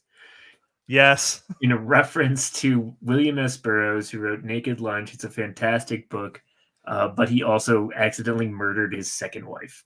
Yes. He was playing William Tell at a party and shot her in the face. To be fair, he was drunk. But he'd also done it several times before successfully while shit-faced. So, but really pushing his luck. There's also a William Wordsworth reference, but I don't know too much about Wordsworth. I just know about Burroughs. Yeah. And this is where you get to really appreciate how much of a fanboy Quiz Boy is, because he's like just basically salivating that like you're the reason why Billy Quizboy wanted to be a boy adventurer in the first place. Because like after he tries and fixes the shrink ray problems, he realizes, well, I might be a shit scientist, but I'm actually a really cool boy adventurer. And that he sees on eBay like the Rusty Venture lunchbox and how much money that was going for.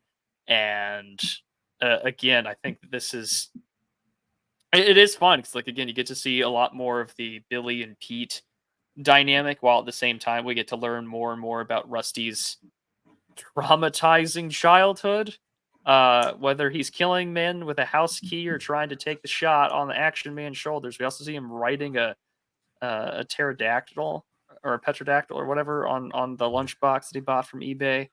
And so again, they and of course poor Helper, he's left completely miniaturized and shrunk. That poor robot never catches a break. Nope. Yeah, and the episode does not resolve. No, of course not. Yeah, the episode doesn't resolve. It's part at all. 2. It just gets weirder, and then the preview for part 3 is bonkers, and of course they have the Tauntaun scene.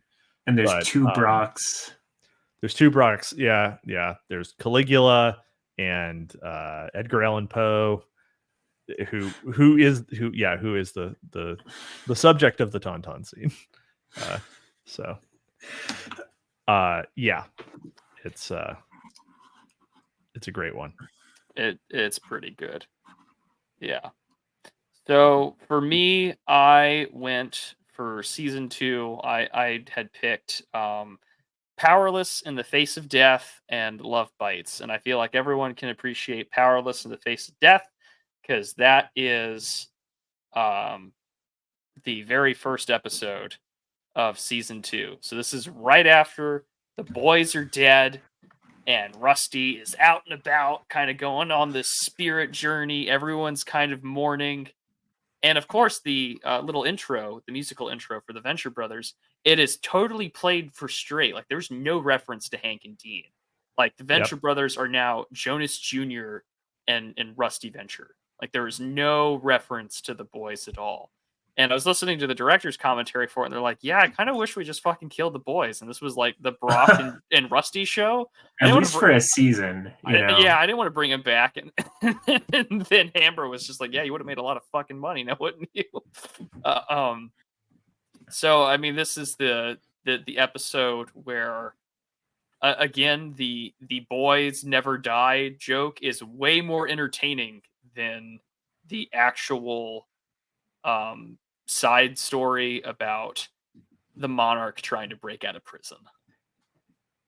And also, I sometimes forget that this is the same episode. Yeah, I mean, they're so totally divorced. And all the director commentary for this episode, they're like, I'm so glad we got away with doing a whole episode where Doc is just in a wall talking. Well, it's also like, I mean, this is the one where they have the prison rape gag, right? Yeah. It's like, and we get Gorilla King. Yeah, King Gorilla. King Gorilla is one homosexual. of the is a massive gay rapist, and the monarch wakes up and he's like, "Are you raping me?" And King Gorilla's like, "Yeah, I tried, but you're built too much like a girl. I couldn't get it up." So, there's also what was it? Yeah. White Noise, right? He's the man made of static, and he's also a white supremacist. Yes.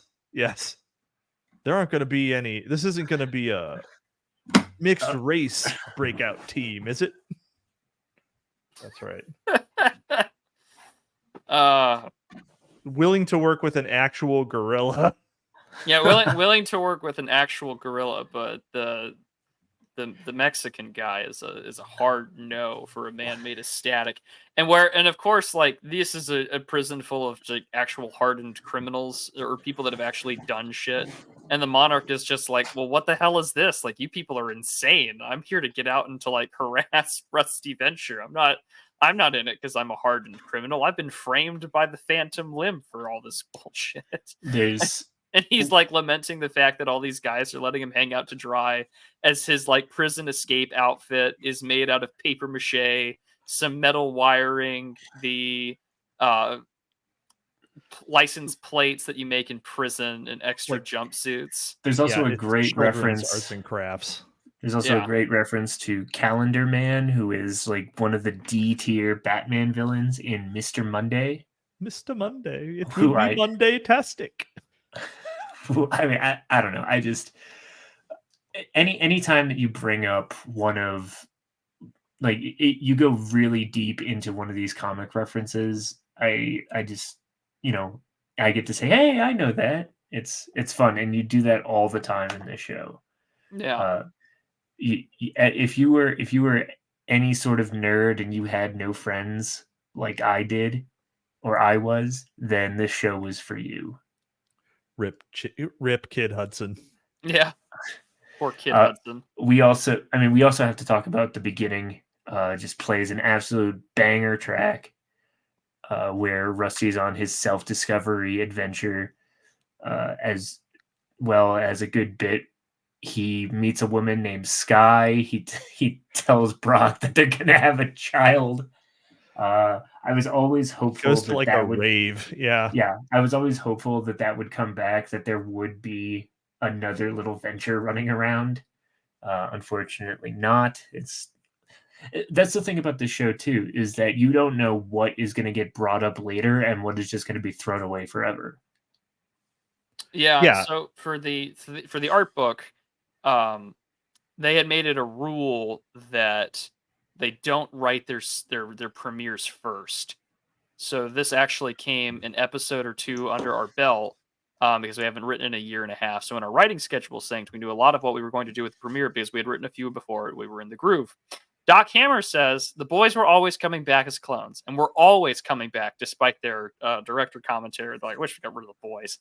And it's always fun because like when they're recording these commentaries, like James or Baniak will just like walk in, and then they'll be like, "Hey, it's James! Like, come on and tell us what you think about the show." As these things are going, but he's just like, "Listen, we try to ignore everyone's theories because when enough people get it right, we change it. This isn't 1960s. The fans can actually get in touch with us. They can post all over the internet. They're changing the show, and usually not the way they want it to change." So when we first started writing, we realized we left things hanging with Jonas Jr. So he's in the opening scene, and that's it. We get rid of him really fast to establish that what happened in the last episode stuck, but now we can go away and we can get into our main character's story.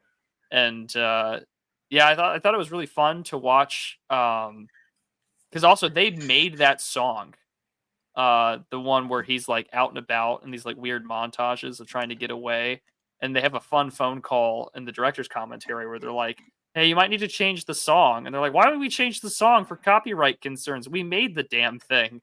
And which is incredibly entertaining in that respect. But Yeah, well, because Doc Hammer is a musician. Like his the other thing that he has done is just be in bands. Now you can't find the song on Spotify, which sucks.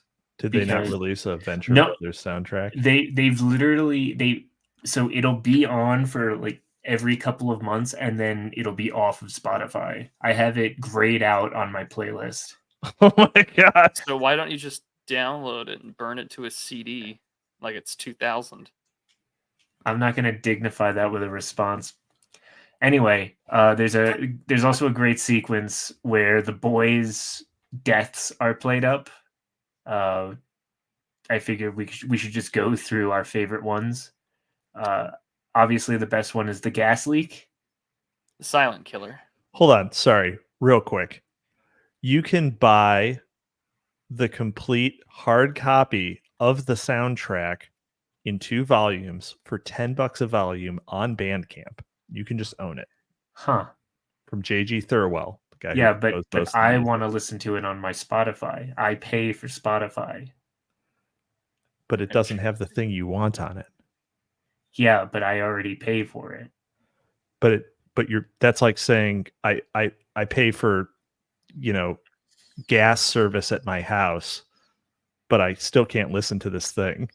The thing you're paying for doesn't include the thing you want. So why don't you just get the thing you want? Because I pay for Spotify. Oh my god. This is the Patrick meme. Dear Lord. It's always fun to pretend to be retarded. Wink. Yes. Yes. Yes. I was pretending to be retarded. Yeah. So at the same time, this is when we learn that Jonas is sort of like his own man. They've got the project for a teleporter and also we find out that he's just had these like 2 workers, this black guy and a Hispanic gentleman named Hector, that have just been like on the grounds for 20 years. Like, what do you mean I've had helpers? It's like, yeah, it turns out you do. Which is quite funny. So yeah, with respects to the montage, they say that was Hector also a boy adventurer or like a sidekick? He was Haji. Yes, that's right. He was Doc's Haji. Yeah. But Doc Hammer says the montage was a nightmare. It was cut to that Rosala song. It was ironclad, but when we delivered it to the network, they said we can't afford this. So one night I recorded and wrote a new song, which is actually not a bad song, but it wasn't the Rosala song. So when the network saw it, without Everybody's Free, they agreed to it. It was integral and they paid for the song. It stinks when there was a full 12 hours of furious, sweaty work. And I was so happy to have the song that I forgot about having to do that other song and almost proved that song needed to be in there. What was terrible about doing the new song is that it had to fit all the new cuts, and it sounds just nothing like Everybody's Free. It has the same beat, the same intro, the same length and tempo, the same instrumental portion. It crescendos at the same time, fit to the cutting. Swapping out the music was no pleasure train because I had to write it and master it. Oh God, what a fucking nightmare. Thank you, Doc Hammer, for your service. But we also learned the boys never die. Now, I have a question about the boy's death, and you guys poo-pooed me in the group chat, but now I'm going to get an answer from you guys. Okay. When one of the boys dies, what happens to the other? Because we see several times there's either Hank dies by himself or Dean dies by himself. What happens to the other Hank? What happens to the other Dean? Does Brock have to take him out?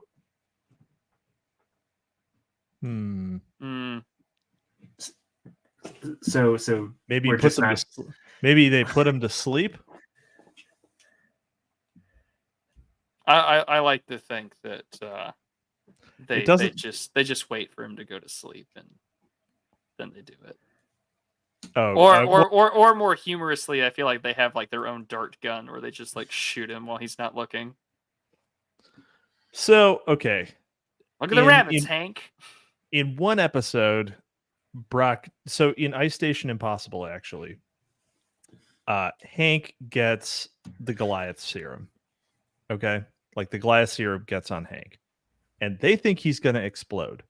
And right before Professor Impossible shoots him, Brock jumps in front of him, and so does Dr. Venture. So at that point, they probably, like, Hammer and Public probably knew that the kids were clones. Yeah. Oh, I mean, I think So they why- probably knew from the beginning. Yeah. So why did they jump in front of them? And it's probably just that they tried to not kill them.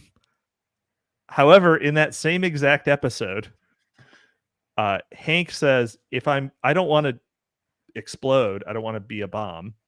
So if I'm going to die, I want you to do it, Brock. And then he's like, Brock, how would you do it? And Brock answers him immediately. Right. And Hank says, you've thought about this. Brock's like, yes. I'm telling you, Brock has killed the boys many times. But it's also completely plausible that Brock would just have a plan to kill everyone he meets. I think it's implied that Brock has had a plan to kill everybody he meets. Right. Like I feel like that's just definitely true. But I think that you're probably right that Brock is probably the one to do it. Just puts him down. Just puts him down whenever. Like really quickly. Could be wrong, but hey, it's left to the imagination in that respect. So yeah, but in the director's commentary, they're super excited because, Rusty's in the wall the entire time, just joking. And this is where we get more. And of course, we were talking about the Shrink Ray episode, or the competition earlier. This is also where we get the back and forth between like the clearly grief-stricken necromancer, Dr. Orpheus, like trying to understand where the souls of these boys have gone because he can't detect them, even though they're dead. And then he gets into an argument where like, well, Rusty's just like, listen, like it's the same thing, church, laboratory, soul, computer data, and purgatory purgatory is like just being stuck in a computer, like soul, clones, you name it. And of course, Dr. Orpheus is just like, what the hell is wrong with you? Like, you're playing God. And he's just like, listen, when you got death-prone kids, you make a few clones. You just do the needful. And we had a great montage of all the boys dying. My favorite is, of course, when they're playing football and Hank just fucking biffs it from a satellite falling right on top of him from space. Yes. Totally not his fault. Yes. Or Dean running with scissors. Safety scissors. Scissors. They're safety scissors, and he still dies. The playing William Tell is also really funny. Yeah. But then it's Go Team Venture. The Go Team Venture. The boys' ears must clearly be burning. And he's like, oh, I really don't want to touch those things. Man, the best is Orpheus's response. He's just like, he's a necromancer and he cannot believe what Doc does on a daily basis. Yep. Well, and they reference this again when they do the like the whole Dermot band thing, what's it called, like Shallow Gravy or whatever. And they talk about they're trying to fix Helper. And he's like, listen, you clone your boys, but like when your robot is like broken, you fix him, you repair him, you make him new again. That's the Venture way. And it's like, yes, this includes cloning your children and making sure that if they're death prone, that's the way. Well, because in season 1, there's also the Venturestein, right? Where so Brock feels bad for killing a henchman, and then they turn him into a zombie, which is just a poor imitation of what Jonas has done with the Blue Morpho. Much later down the line, yeah. Everyone, This is a setup. yeah, the Ventures constantly play God. Yeah, they do. This is also the episode where we get to see Gary and them outside of their costumes. So 21. Right, because the monarch has been in prison. Yeah, so the all monarch's of in the- prison, so all the henchmen are out, and they're at this like church support group for former henchmen, and the church sign is like the men before henchmen, or the men and henchmen. You know, they're trying to help them recover, and they're telling all these stories.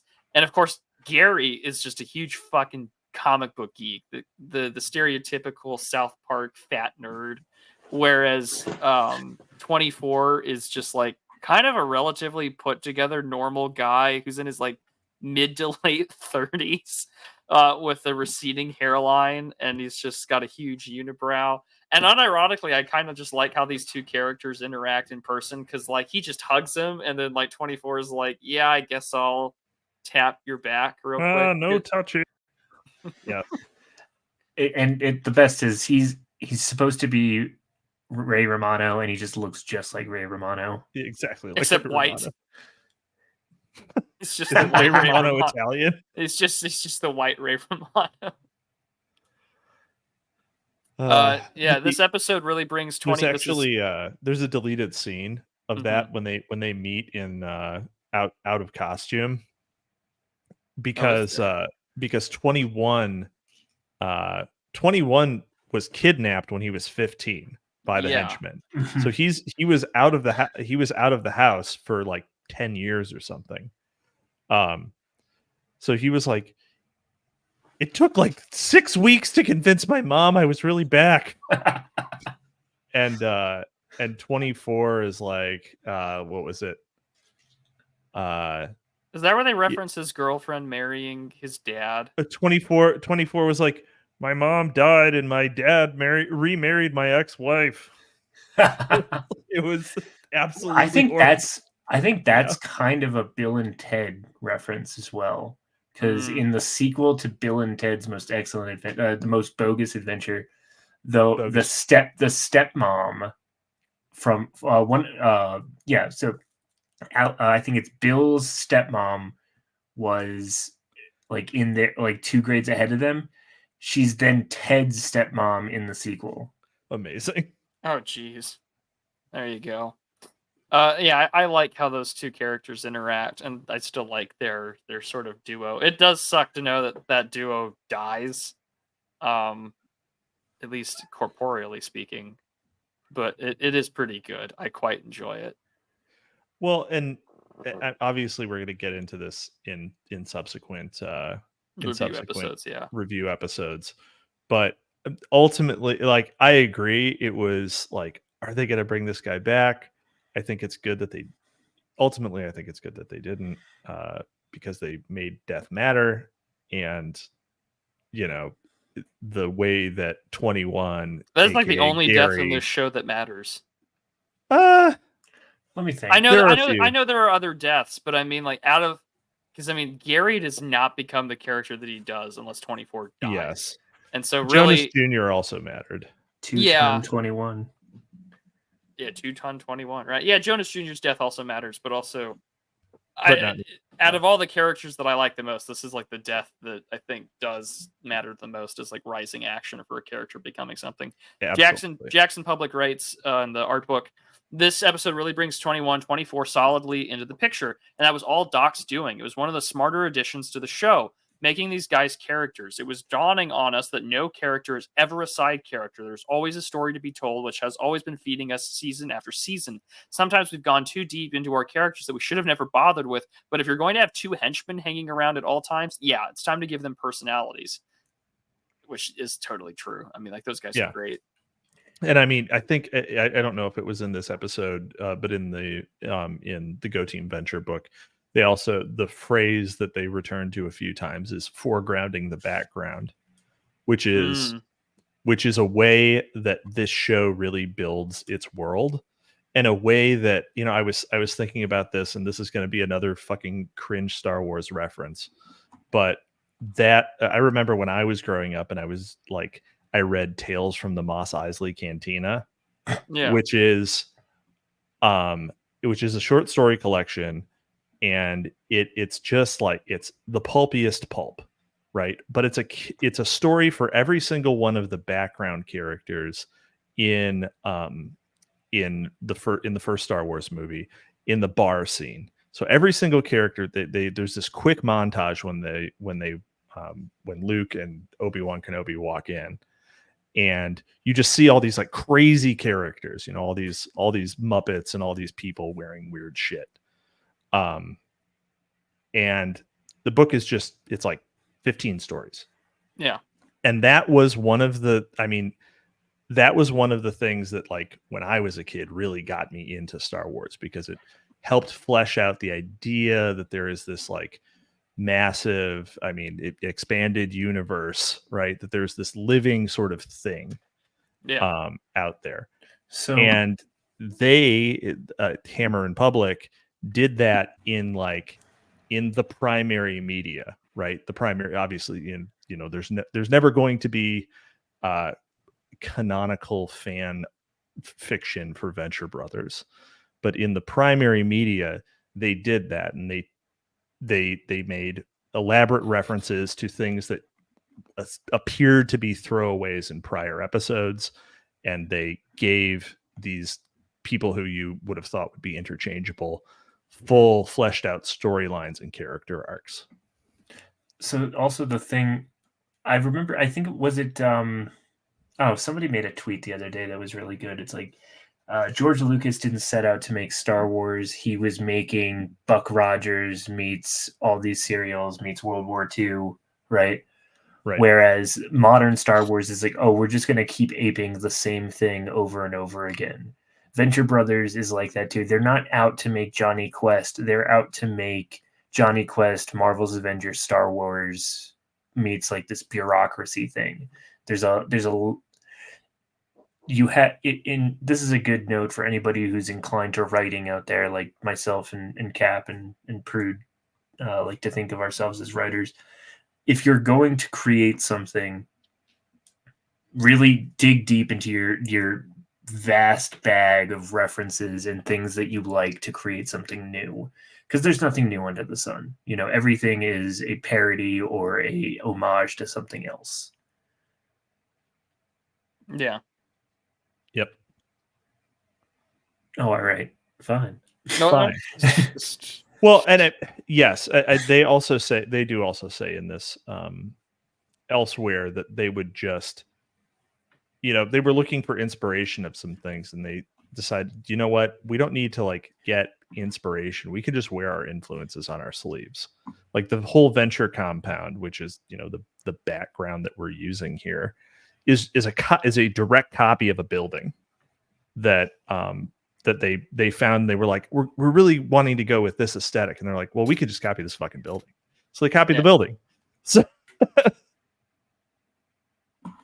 yeah, so taking things that you like and that you find inspiring, and adding them together in a creative way can be supremely like useful, and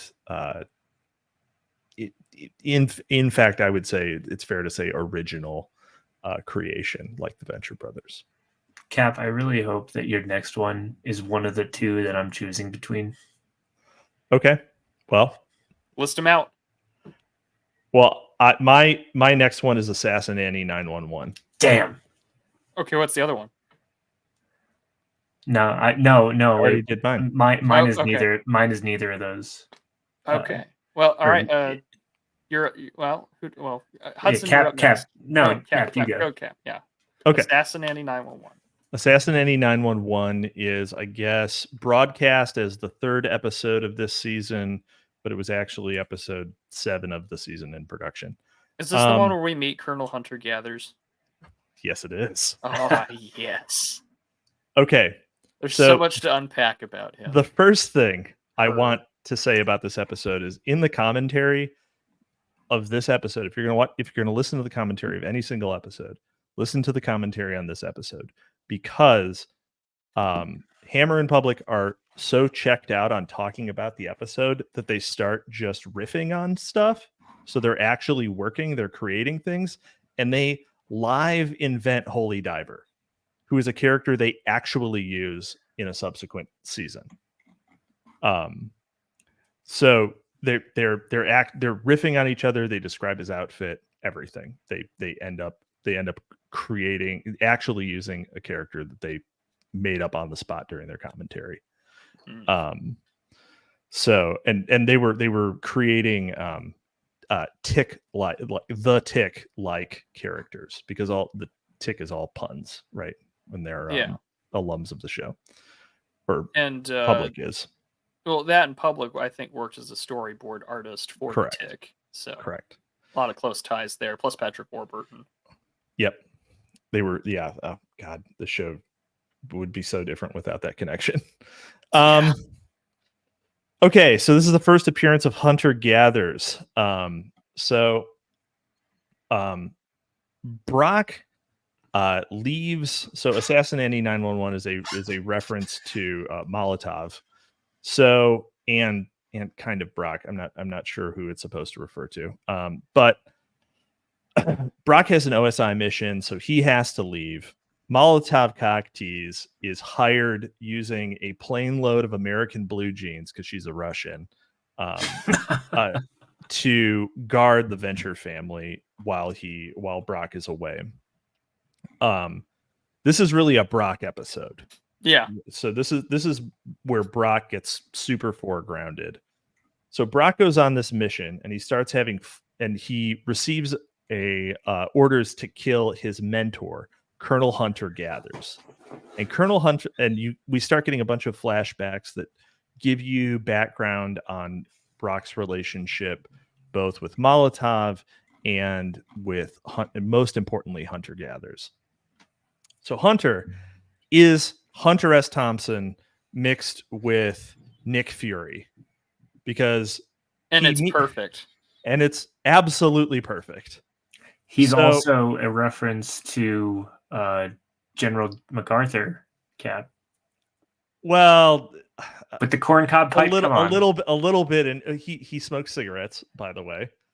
Not a corncob. Or pipe. that's right, yeah. I think my profile picture may be suggesting that Hunter Gathers smokes a corncob pipe. Yeah, he smokes cigarettes. But it's also right. It also illustrates that Brock has just been like at the beck and call of these skinny little pricks his entire life. Yes, because Hunter is built exactly like Dr. Venture. So he's just this scrawny guy, but he's scrappy as hell. Like there's no doubt that Hunter could at least, it's an even bet on who would win a fight. Yeah, Jackson Public writes in the art book explicitly, he has the exact same size and build as Dr. Venture, meaning Brock has spent his entire life getting yelled at by these skinny, agitated little guys. Yes. So Hunter completely, in their first meeting, Hunter completely overpowers him with sheer force of personality and martial skill, we can say. And goes on a beautiful Hunter S. Thompson-esque rant, which I will not attempt to render due to a lack of confidence, but would love to have the ability to do so. But and immediately, and they're in this office, and at the end of the scene, to punctuate that Brock is in the OSI now, and the world is completely opposite from the way that he has previously understood it to be. The entire back wall of this office flies open, and they're on a helicarrier. They're on a giant airship, and Hunter flies out with a jetpack. And it's very much like the flying aircraft carriers straight out of the Avengers and other Marvel properties. But to be clear, this show came out 2 years before the first Marvel MCU movie, which was Iron Man, which came out in 2008. Well, so the thing to consider, but this is also from Marvel, because there are absolutely he's Nick Fury. Yeah, he's Nick Fury. Yeah, and I mean also like Nick Fury and them did have a flying aircraft carrier. Fury, back when Nick Fury was white. I'm not saying that isn't the reference. It's definitely the reference. I said he was he was Nick Fury, and this is the Shield helicarrier. Yeah. But at the time, I'm just trying to contextualize it for people listening now who may not be familiar with the series. This is not like a Marvel reference as someone would make a Marvel reference now. This is something that was like, this is a pre-Disney Marvel reference back when it was not cringe. And I will die on that fucking hill because something significant changed. The show is written in a context where this nerd shit was not mainstream. So I remember, so in the 90s, Marvel was going bankrupt, right? Absolutely. And they had to sell the film rights to all of their popular characters. And I think it was Universal was given the opportunity to buy the film rights to every Marvel property. They only bought like the Fantastic Four, Spider-Man, the Hulk, and the X-Men. And the reason that they didn't buy the others is like, well, who wants to buy that garbage? You know, like, who fucking cares about the Avengers? Yeah, who cares about Iron Man? So Cap, you're completely right. Like anybody who had seen a superhero movie at that point, they probably had seen like Spider-Man 2 at this point. But it was mostly DC stuff. Like Tim Burton Batman. Yeah, Tim Burton Batman. Batman Begins, probably maybe like the 70s Superman. The show, it's funny because Hank's the Bat character is based on Adam West. The Adam West Batman. But yeah, no, if you were into superheroes at all, you were into DC. Marvel was like the nerds sort of thing, and now it's just got complete cultural saturation. Yeah, it's the slop has overtaken us. Any savor it might have had is now soiled with later work. But at the time, it was like no one knew what the fuck Shield was or who Nick Fury was. Yeah. So, so it was an interesting reference. So anyway, Brock has to go kill Hunter. He goes on a series of like weird like jumps out of a helicopter in a tuxedo. The tuxedo turns into a flotation device. He washes up on a beach. There's a contact there who's this, some beautiful brown woman who speaks a language he doesn't understand. And she's got a 6-pack and she's just there to kill time and fuck. Like very, very, very James Bond. Right. Very. He wakes up in the middle of the night after having had a dream about Hunter during one of their first missions in Paris, which is also where he met Molotov for the first time. So you're getting the background on both of these characters. Hunter instructs him that, you kill no women and you kill no children, right? They have rules too. So it's no women, no children.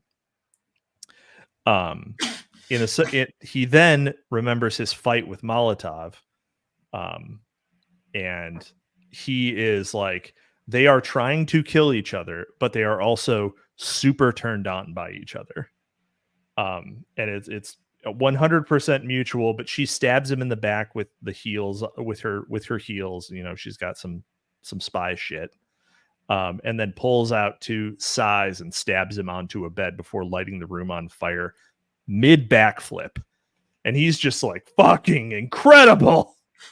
and he's overawed by this woman. But he can't kill her. Even in that situation, he can't kill her.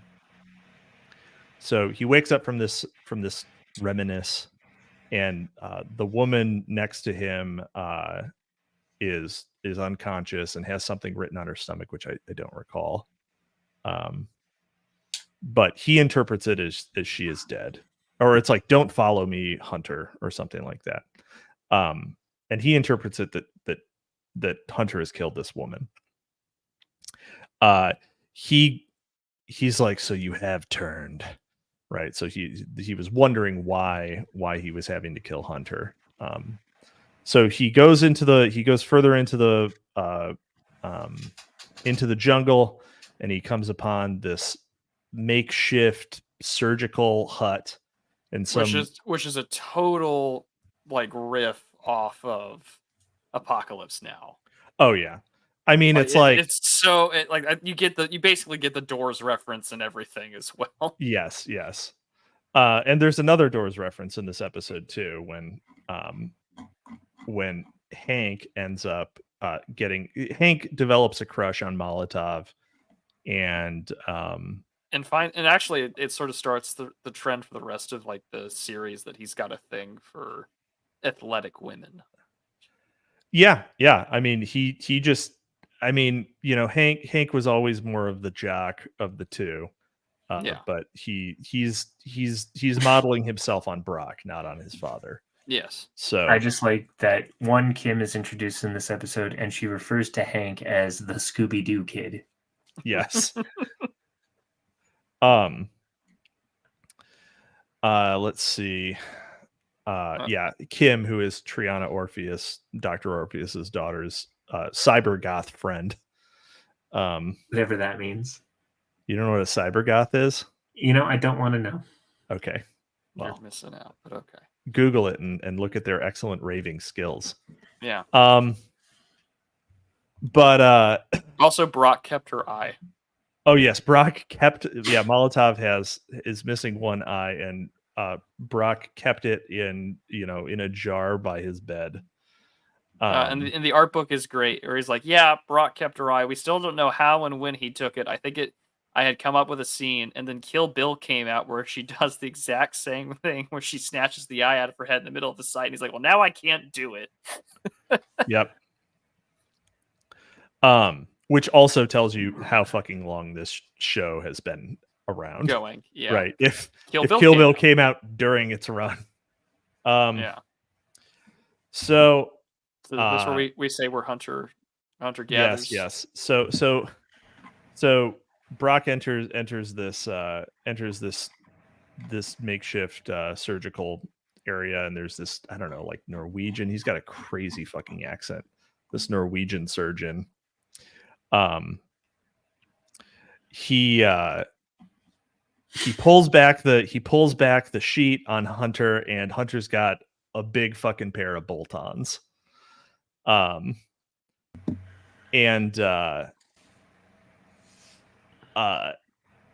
he screams, and he's like, what did you do to him? And the doctor's like, her.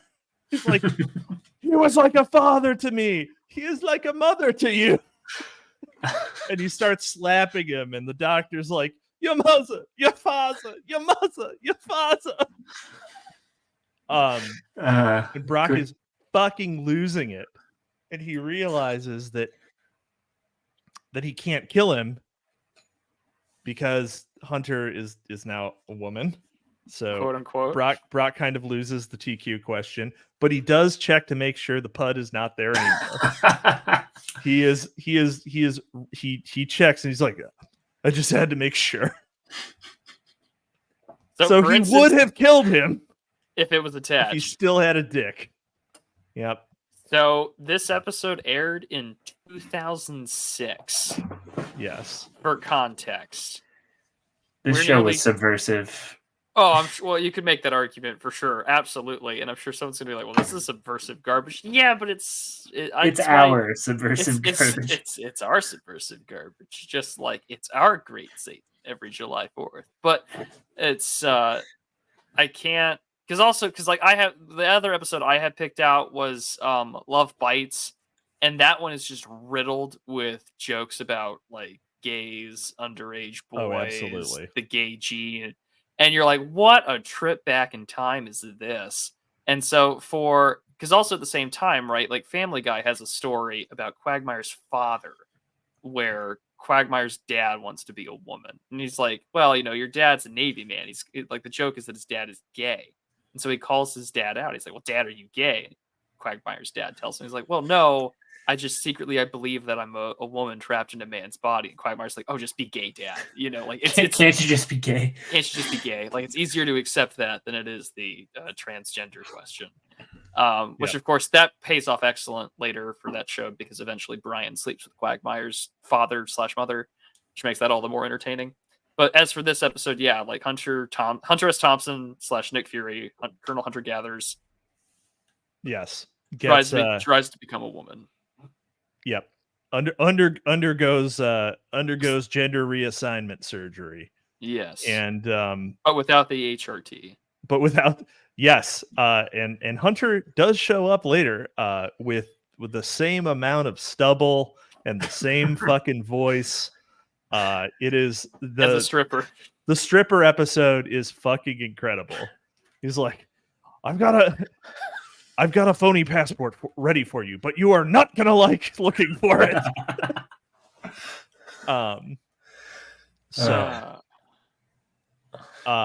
Yeah.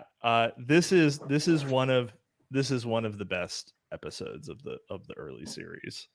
Yeah, and this is also a great where we really begin to see Brock develop his actual attachment to the family. Yes, for sure. Because he's willing to, I mean, in Molotov's eyes, debase himself to be a part of the Venture family. Yeah. Right. Because he's taking care of the kids. He's like really taking care of them in a way. Excuse me. I'm sorry. He's really taking care of the boys. Like he's giving them like a head lice. He's combing their hair for lice. Yeah. At the beginning in the very first scene. So sorry, I'm bad with the mute button. You're good. No worries. It is. We'll edit it out in post. No, we're not. He's not going to do that. You get the cap sneeze board. Yeah. So, no, it's a great episode in that respect, and also, as much as you could argue that there's a subversive nature to the show, but like, it's hard for me not to dislike, or it's hard for me to. I just like Hunter Gathers. It's hard for me to hate him in that respect. Well, and ultimately, of course, as the show goes on, you find out he's not a Troon. No, yeah, it was an elaborate psyop for other people, which is actually really what it is in the real world too. Absolutely. So, to be fair, it passes the TQ with flying colors. He had his pud removed and then reattacked. I had my pud removed for this country and put back on. Yes, fucking God, I fucking love Hunter. Yeah, it's good. Anything else before we go to Hudson? The nays have it. I'll have to say, I changed this literally just now. Gosh darn it! Did you have one that was on the list? No, okay. So which one did you pick? Viva Los Muertos. Okay. Just because of the Groovy Gang.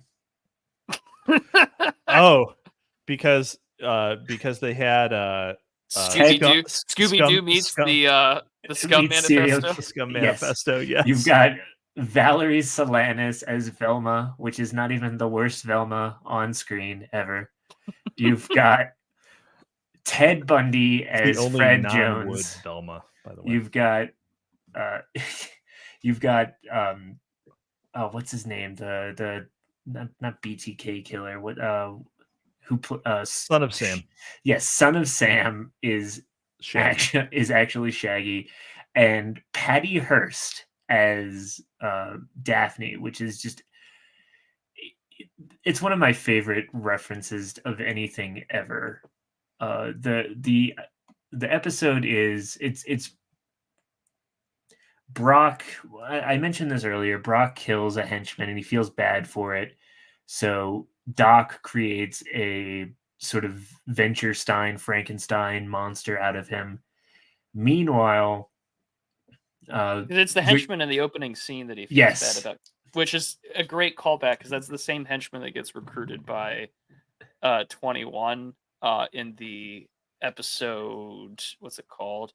Hate Floats. yes, because the Monarch has to recruit a whole new crew. That's Yeah. right.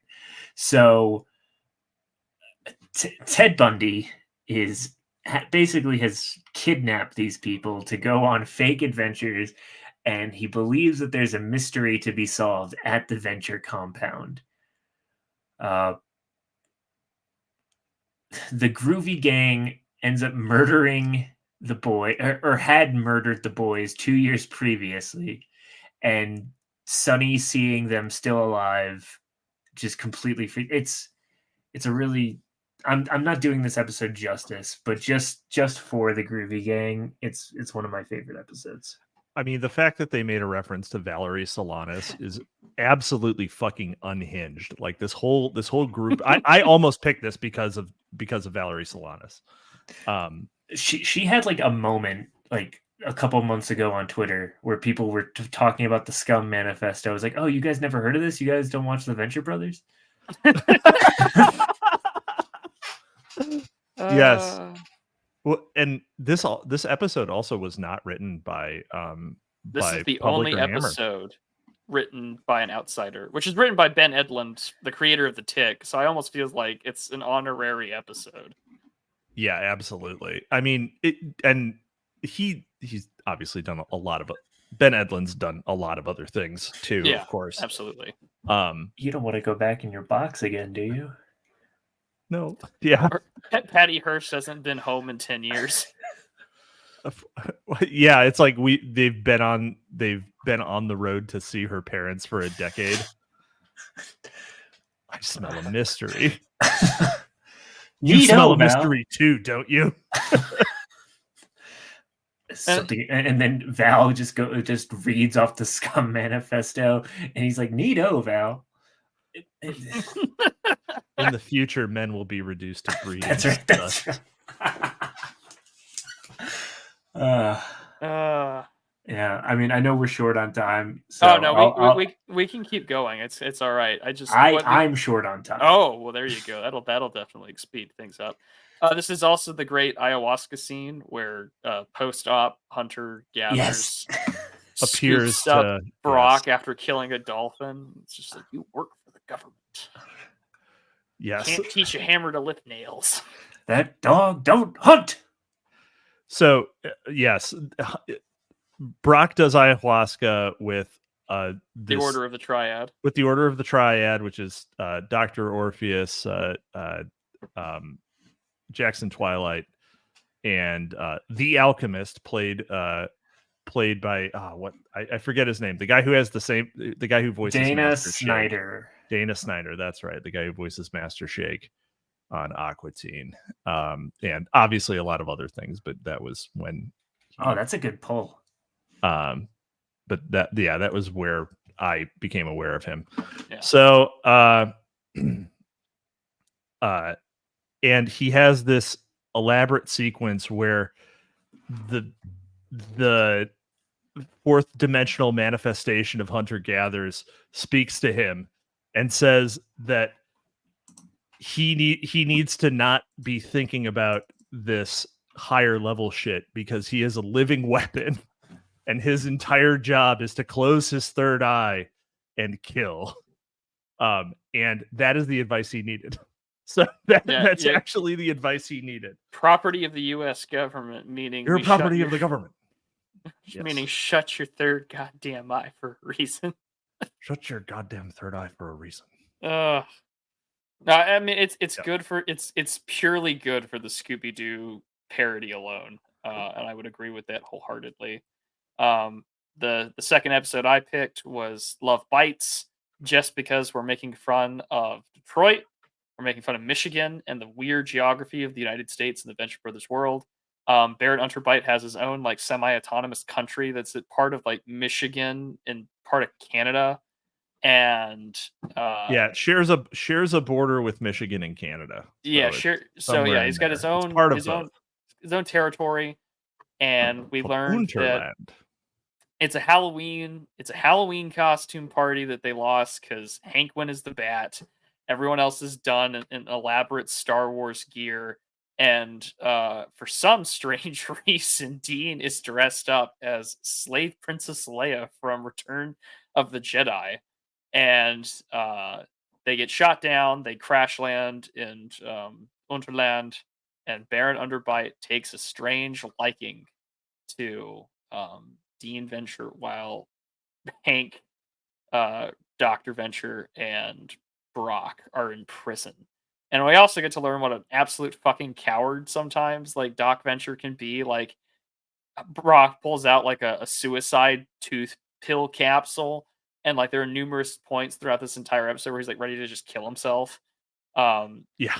It's all like this is also an episode where I referenced earlier where like Hank really does kind of like become his own man, and he's like wanting to advance it, and he like has this weird heart to heart at the end because the whole premise is that Dean is going to be married to Baron Unterbite, so there can be like a successor, despite the fact he's been married like 6 or 7 times, and the hairstylists that are trying to like teach Dean and get him ready to go, who are gay, obviously. Uh, they kind Flagrantly gay court eunuchs. flagrantly gay court eunuchs who heavily imply that Baron Unterbite is a homosexual, and it's funny because like there's this heart to heart where it's just like, Dad, like you spent all this time researching the gay gene, and if it weren't for all those protesters, you could have done it. So you could have stopped things like this from happening, like a gay marriage. Yes.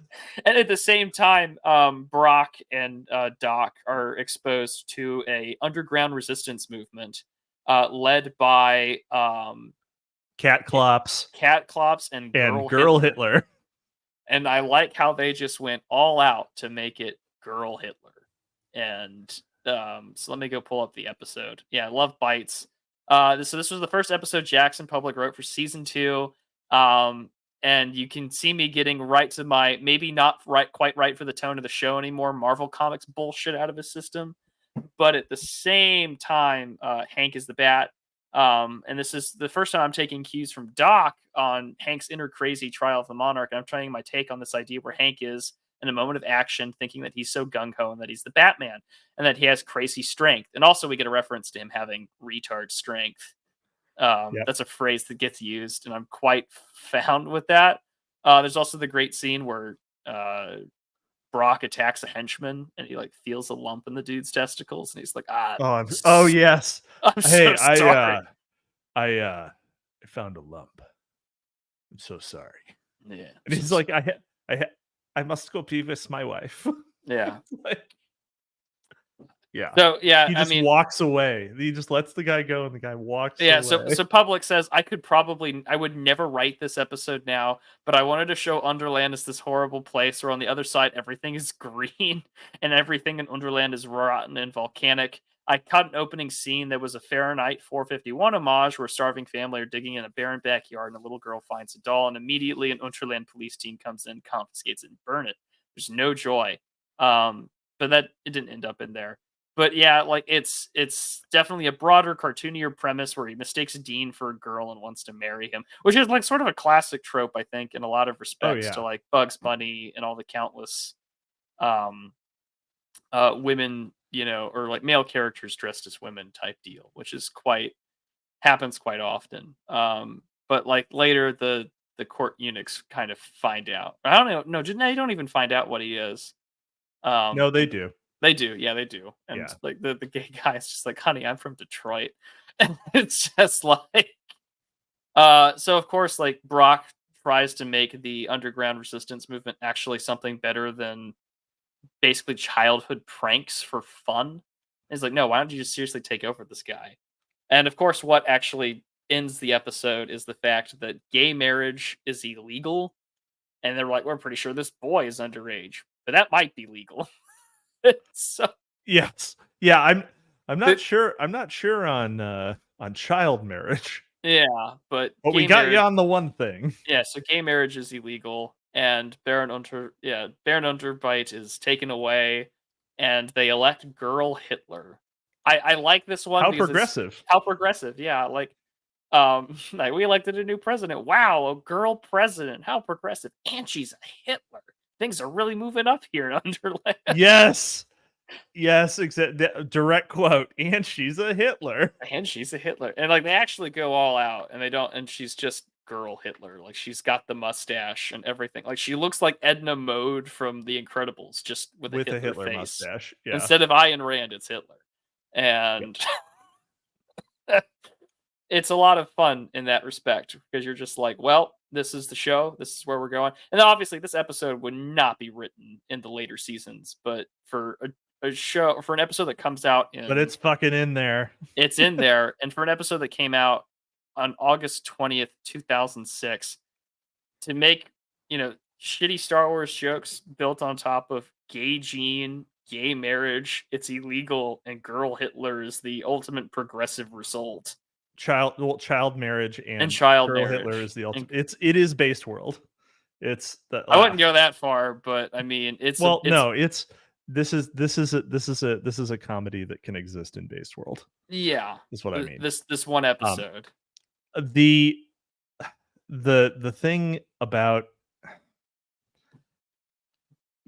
people, the Zoomers don't know. The world was different before Obama. It was different, and it Gay was marriage better. used to be illegal. Well, yeah, and also like comedy used to not have weird fucking like faggot shackles on it. So, like, I don't know how else to say it, but No, I mean that's absolutely fair. and the left me people, that's what they're talking about. They're talking about a real thing. So That's definitely true. um It's to me it was just a dumb throwaway episode because I forget that this is the one with girl Hitler and that like Dean is mistaken for like a coming of age girl. And it's Yeah. just like, and of course, like there's an opening joke at the beginning where it's just like, well, you were blessed with your father's ass. Learn to love stadium cushions. It's a good episode because I think it's a nice time capsule piece. Is really what it is. That's more or less all I have to say on it. It's a good one. it's It's a also good one. kind of, it is kind of a wrap for Baron Underbite. He comes back later. But this is like that was his arc. Yeah, this was really this should have been the end of his character because like it's Doctor Doom but retarded. And I don't think they had anything good to do with him. Like, unironically, making him be in jail or like getting rid of him because of gay marriage would have been a more comedic send off to him than like, oh, he's stuck now in Gargantua too. I could have. Right. This would have been better to leave him alone. But that's just me. But yeah. Yeah, I mean we'll get to it eventually, but the storyline that he's used in, he doesn't really play a big role in anyway. I think they just didn't want to abandon a character that was in the pitch book like that. Oh yeah, So. absolutely, and I think that's absolutely true in that respect. But those are my 2 episodes for season 2. I think season 2 is really where Doc and Jackson are really more comfortable in getting into the groove because everything that leads to the show building up from here on out is laid down in season 2. And it is really good stuff because this is where we get more of Sovereign, we get he's fucking Bowie. And I get it, he's not Bowie, but also we get the introduction for Sergeant Hatred later in this episode, which there's so much to talk about with him later because what am I supposed to say about an arch nemesis / alcoholic / as a reformed pedophile? Yeah, and a Yes. former pedophile. What? Yep. Yeah, season 3 will be wild when we get to talk about him more in full. But no, season 2 is where really everything comes into its own, and it's a great show, and I'm quite a fan. Absolutely. What was your other episode? We did both of mine. We We did did both of them? Assassin Annie and Escape to the House of Mummies Part 2. All right, well, great. Any final thoughts for season 2? Well, unfortunately, none of us picked the finale, which was the Showdown at Cremation Creek. Showdown parts- at Cremation Well, Creek. really, actually, you have to start at Viva Los Muertos because it does sort of Leads in. it does lead in a little bit. Not actually, no, this one isn't. No, it doesn't No. lead in really. So Showdown at Cremation Creek is the Monarch and Dr. Girlfriend are getting married, and there is the introduction of the Sovereign, who is the head of. Well, he's referenced earlier. He's referenced earlier, but unironically, he's referenced in Brisbee Land in season 1. Right. And there's a lot of Bowie references throughout the show. But I mean, like, yeah, Showdown at Cremation Creek. It's weird seeing them get back together, but it's also fun seeing them how, like, they're just. I guess they're not a what do the kids say? They're not really a looks matched couple in the fucking slightest. But the Monarch and Dr. Girlfriend. Oh yeah, but like yeah, also for sure. The Monarch is the definition of like they let you hit it when you're goofy. Yeah. Like he's an artist. He's an artist, man. That's what he is. You just got to interpret him as an artist of hate. Yeah, and so you get Klaus Nomi from fucking Saturday Night Live, and then Iggy Pop and flanking David Bowie as the Sovereign, who is later retconned who is definitely just supposed to be fucking David Bowie in this. I'm sorry, I get it. Retcon him. Well, they also retcon the Master Sovereign thing. They retcon the Sovereign because originally it is just, isn't it just like Doc Hammer in front of a camera with like a hood it's got some filters on it initially? With a filter on it. Yep. Yeah, but I mean, David Bowie. Like, let's just go with David Bowie. Yeah, that's all I'm asking for. Well, they didn't want to. And they used like the television Sovereign multiple times, even after the David Bowie thing. Mm-hmm. Like it's just hiding his identity somewhat. But he was going to show up for Dr. Girlfriend's wedding because he knew her personally. Yeah, he gives her away at the wedding. Yeah, he gives her away. So, but they never retcon Iggy Pop or Klaus Nomi. So Iggy Pop and Klaus Nomi, it's actually just them. Yeah. In the storyline. And also you get some ridiculous never-ending story fantasy. Right. With like giant boy detective. Dean has his first of several psychotic breaks in this episode. Yeah. Where the stress just becomes too much for him, and he goes into this totally fictitious world in his own head. Happens several more times throughout the series. Dean is a sensitive young man. Yeah. But yeah, that's another episode where you get a lot more. You get a few introductions, like it's the first real episode where you see Sergeant Hatred. There's a few other like members of the guild who you see for the first time there. And of course there's a whole lot for 21 and 24 and Dr. Girlfriend and the Monarch in that episode. And it leads into more like season 3 has a lot of the Monarch in it. So it sort of sets up the Monarch story arc. Yeah, and this is also we see, of course, Bowie shapeshift into an eagle, which of course later on in the series, an eagle is killed by an accidental discharge of a firearm. Yep. And I like to think that, like, oh, they just killed David Bowie. That was because the Monarch does die off screen. Yeah, because the monarch is dead off screen, which is great. Or Also, the sovereign, I the mean. sovereign, yeah, the sovereign. Bowie dies off screen, but like, yes, the sovereign dies off screen. Also, this is an episode where we get to see Brock be a henchman and like train all of the like monarch's henchmen to like actually be competent war fighters. Yes. And it's full. Yes. And this has every 80s reference I can imagine in Dean's, or not Dean's, yeah, in Dean's little like fantasy. You've got Lynch's Dune, The Goonies. I'm pretty sure there's Never a ending story, of course. in the Never Ending Story.